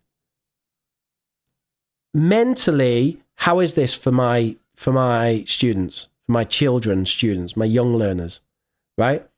Is it very difficult, very easy, or just right? What about the physical challenge? Is that very difficult, very easy, or just right? And we need some physical challenge, by the way. These are kids. They don't sit in seats for 90 minutes. That makes them go crazy. So they need some physical challenge in the class. Not too difficult, not too easy, just right. And linguistic challenge, what do they know? Do they know how to say the alphabet? Do they know how to say fruits? Do they know how to say family members? Can they make sentences, right? So where is their language? And then we need the challenge, not too easy, not too difficult, just right. So when we get everything just right for the children, right? It's like Goldilocks, right? And the porridge has to be just right. When we get the mental challenge, the physical challenge, the linguistic challenge just right, then we focus entirely on interest, because that's the most important thing anyway. So what are they interested in?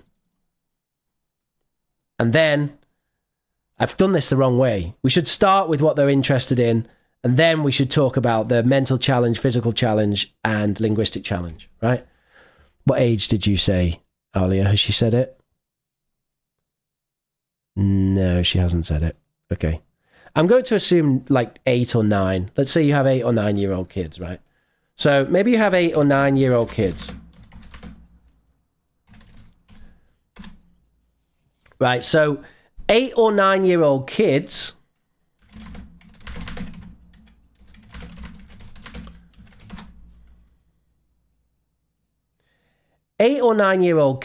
I'll tell you what they love, right? They love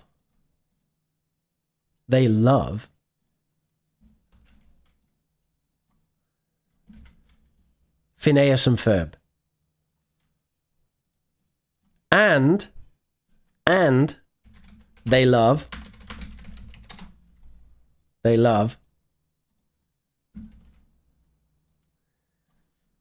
Shaun the Sheep.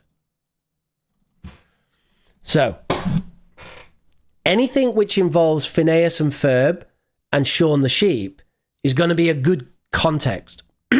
So if we want to do, for example, we want to teach kids about recycling, right?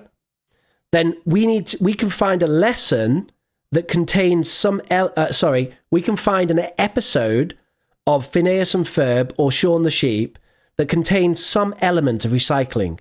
By the way, it doesn't matter if they can't understand the English in the episode. That doesn't matter. Kids don't care. They will watch it and they'll think it's fun. They don't care if they can't understand some words in a cartoon, right? It's still a funny cartoon. They don't need to understand the words. And actually, we're not going to teach them necessarily. We're not going to teach them what the characters say in the cartoon. That's not our focus. The cartoon is just to set a context. It's just to get them into it, right? So we might see an episode of Shaun the Sheep where Shaun is recycling something or whatever. It doesn't matter, but as long as it's related to the context, that brings us into the context and it becomes something that, you know, when kids feel like they're part of a story, then they love it, right? So then we can start saying like, oh, we need to help Shaun. We need to help Shaun to recycle things to save the planet. So and then you give them a project, you know, we'll make a poster or we'll, you know, build something out of rubbish, you know, build a little robot out of like cardboard boxes and whatever, you know, and there's loads of opportunity for language in that. You can have functional language, like pass me the scissors, pass me the whatever. The kids will be into it because they're into the lesson, right? Especially if you're rewarding them for using it as well. Oh, well done. Pass me the scissors. That's it. Ding. Gold star. Right. Functional language. So that sort of idea. Interest. And then get the challenge right. The mental challenge. Now, with mental challenge, what do I mean? Think about this. If I say to kids, oh, we're going to talk about carbon emissions and the environment. No. What are you talking about? 9-year-old? They have no carbon emissions? No, right? The level for 9-year-olds is cardboard box, make a robot, not carbon emissions, right? So that's what I mean by mental challenge. It's not like linguistic challenge. It's a different kind of challenge. And then physical challenge. So Alia said, can you give an example of physical challenge in an English class? Yeah, loads of them. Okay. So just having to make something, like using scissors and playing with card and sticking things with glue, that's a physical challenge, right? So if we have a 4-year-old, maybe the scissors is a bit much, you know? If we have an 8-year-old, scissors, card could be good, right? If we have someone mentioned in chat, what about 15-year-old? Well, maybe scissors and glue is a bit easy then. Maybe we need some more complicated stuff. Maybe for a 15-year-old, we need like some kind of woodwork. Like maybe we want to get some wood and get a saw and get a hammer and nails. I don't know. I'm just saying like you have to adapt the level of the challenge. Physical challenge can be anything that involves standing up and doing something. So we could have an activity. Okay, here's a very simple activity, Aulia. So we stick pictures up around the class. Stick pictures up around the class of things that were in the episode of Shaun the Sheep. Okay, so we have that, and we've got that. Okay, and we've got, I don't know, this guy or whatever. Okay, you get the idea. So we've got some pictures from the episode, and we're going to put them on the wall around the class. And then we have our 8-year-olds. We teach them some phrases like, what's this? I think it's a. What's this? I think it's a. What's this? I think it's a. Right? And they go around the class in pairs. They go to the farmer and they say, what's this? And by the way, you do the drill, right, as a class. So you're like, what's this? What's this? Okay, everyone, what's this? Right? Get them really into the, what's this? It's a farmer. What's this? It's a sheep. What's this? It's a house. And then get them up. They go around the class in pairs, go to the farmer, right? They have a little sheet, and on the sheet it says A, B, C, D, E, and the farmer is like A. So they go A, and they go, what's this? And the other student says, it's a farmer. And they go, oh, okay, farmer, and then write it. And then the next one. Now, that involves quite a lot of challenge for 8-year-old. It's quite a lot of physical, mental, and linguistic challenge. I know it sounds simple, but for an 8-year-old, it's quite challenging to do that. So you need to demonstrate it. So you choose your best student and you do it with them in front of the class. Just do one. And then you get them in pairs and get them to do it. And you have to go around and notice them doing it well. And be like, well done, here's a star. Well done, here's a star. It's tough, teaching kids. It takes a lot of energy. It's not my area of expertise. But I did it. And I can do it. But it's not my special area. It can be real fun, though.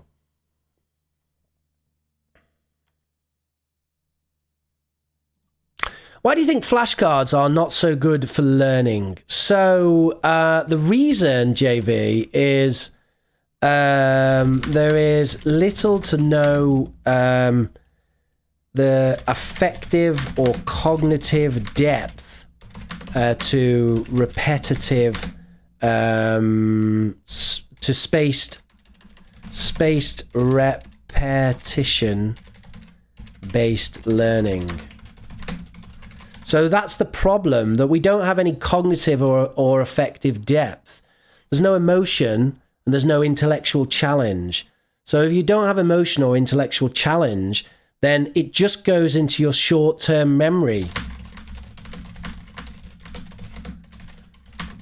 After the exam, you forget everything or almost everything. So that's the problem with flashcard learning.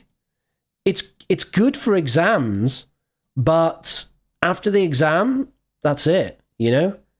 You can learn 1,000 words, you can remember all of them for your exam, and then 2 months later, they're gone. That's why.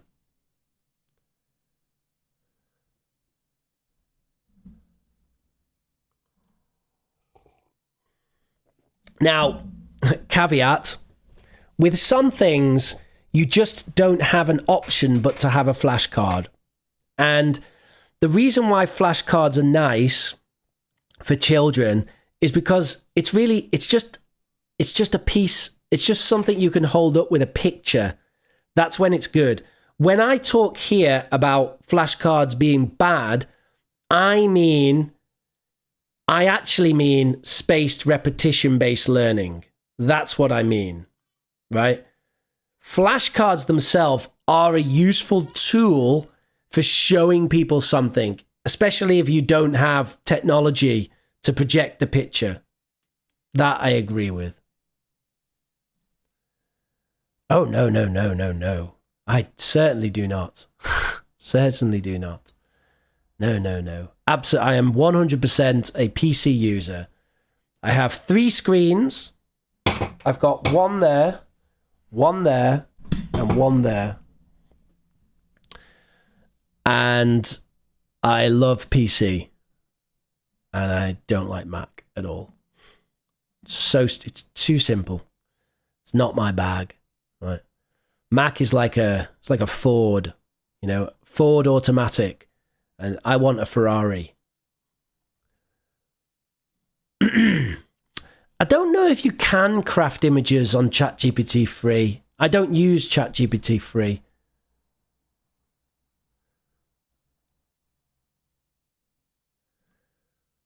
Organic food is very expensive. Yeah, it is.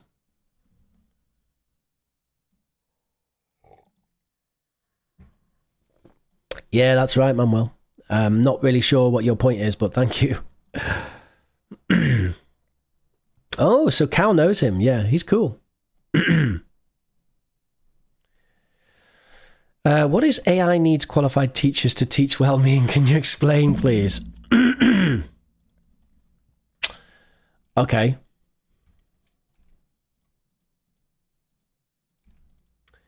Let me be a little bit less facetious, because I was being facetious. I mean that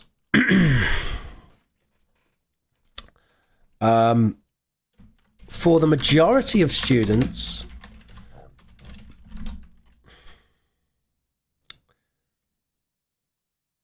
learning is much more effective when guided by a teacher, even if the students have access to premium AI. That's what I actually mean. So having a teacher as a guide is a premium high level way of learning. Teachers can absolutely use AI to be more effective, and students can absolutely use AI to learn on their own. But without a teacher, it's nowhere near as good. We can do so much more with a teacher. Teachers are great. Says the teacher. Oh, how embarrassing.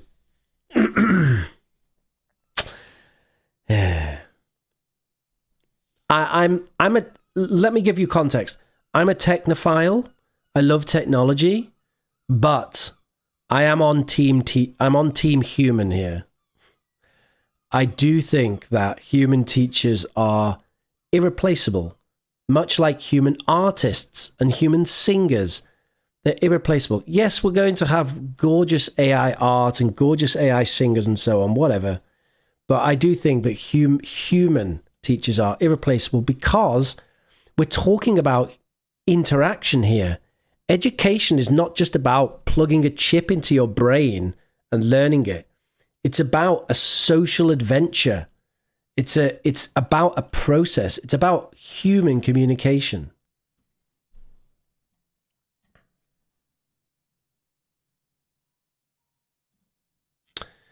Pachu, are you just asking me IELTS essay questions or something? The qualities that a person needs to be treated cannot be used in a similar education institution. To what extent do you agree or disagree? I agree 95%. How to describe and explain about visual data or an image. Are you practicing IELTS, Pachu? I can't give you a comprehensive IELTS course in 10 minutes of Q&A, you know?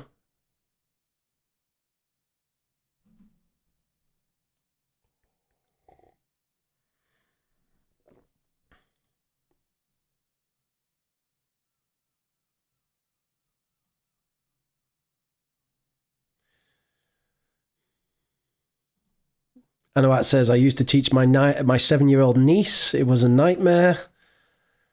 Yeah, I mean, there are caveats, Anawat. The thing is, as well, once your relationship teacher to student is not well established, you have big problems then. So if you have your niece and you already have a relationship with your niece where she does whatever she wants, then you can't teach her. Because you already have a relationship which is not functional for teaching. So you're done.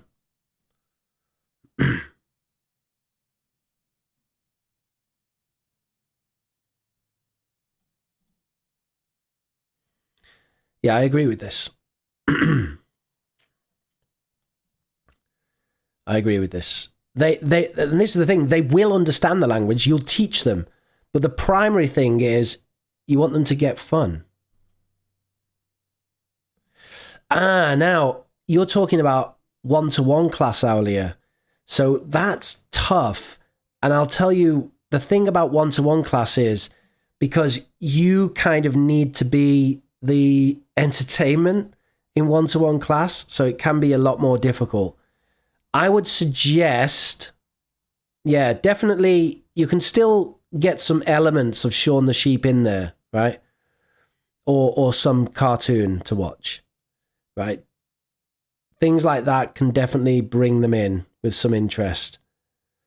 Also depends on their level. If they can speak, like say sentences, then a nice way to start is just start with some sharing, right? Encourage them to share. Be like, okay, for a little while, we'll just share. So we'll sit on the floor. Kids love sitting on the floor. Okay. So get off your seat, sit on the floor with them and say, you know, what's happened this week? What's happened this week? See what they can tell you. If they can't speak like that, you can't do it. But if they can, then you can do this. It's called circle time. Normally you do it in a class, in a circle. And, you know, you go, circle time, everyone, and then do that. But you can do it one-to-one as well. For some reason, it works on the floor. I don't know why. You don't need to sit on the floor, but they sit on the floor. You can sit on the floor if you want. But the way I used to do it is I sat in the chair, they all sat on the floor, and then we had circle time. Oh, teacher, I did this. Oh, really? Blah, blah, blah, right? They like to share. It's just you give them a chance to share things. Yeah, stuff like that.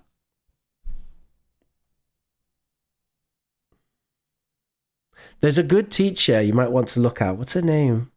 There's a YouTuber teacher. She's really good who does kids stuff. Search for like English teaching for kids or something, and I'm sure you'll find her. Her material would be good to use. How to repeat sentences from audio or video clips. Youglish, Pachu. Load up Youglish, listen, say it, click the button that says go back to the start of the phrase, say again. Yeah, they're pretty good at that, Fatmida, in general. Discipline, hard work, non-stop effort to prepare people for whatever life can bring. To the university, you do it all. Maybe it's the first step towards success. I've missed the context. Is there any technique to write dictation?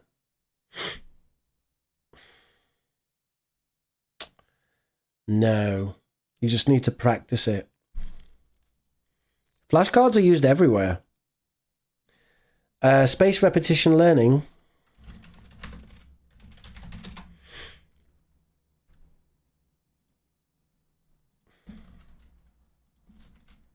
It's that. Evidence-based learning technique usually performed with flashcards. Do they have my criticisms on here?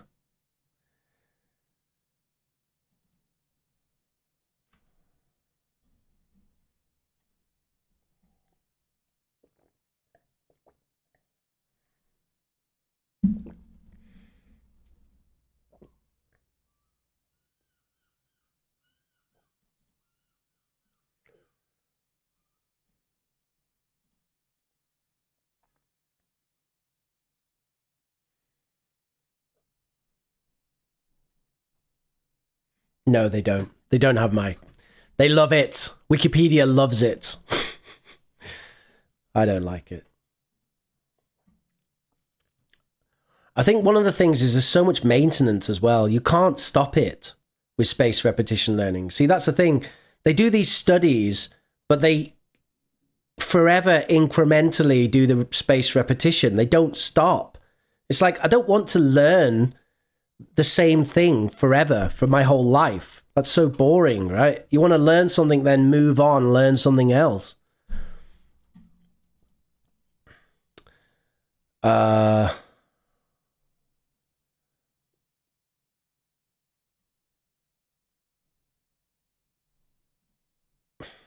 Fatmida says, I'm starting a higher level interpreting course in September. Is there any chance that I can get support from your channel, such as checking and correcting my work? I mean, first of all, it's very interesting that you're doing a higher level interpreting course. I've only had one student previously who worked as an interpreter. Also, my wife has worked as an interpreter in politics, actually. So that's really interesting. Interpreting is a very special kind of area, a very special skill. As for support from my channel, I mean, I can support you in this way, where you're typing things and I'm answering in the Q&A. If you want something more robust, then you should think about taking lessons. And if anyone's interested in that, it's professorrich@gmail.com. Drop me an email. We'll do a free needs analysis and then go from there. I currently charge £25 per hour with a minimum of 4 hours per month. So that's £100 a month for 4 hours, basically. If you want something extensive, that's what you need. If you just want the occasional question in chat with an answer, that's what you've got already. So, of course, you can ask questions at the end of streams, and I will happily answer them. Right then, everybody, that's it, isn't it? So, thank you very much for joining me today. We are now going into the weekend. So, I do wish you all a very lovely, lovely weekend. Thank you for joining me today. Our next stream may be on Wednesday. We'll definitely stream on Saturday, possibly Wednesday. I don't know. Got a lot going on at the moment. Appreciate all the support. Please do have a lovely evening and a lovely rest of your week. And I will see you next time. Bye-bye, everyone.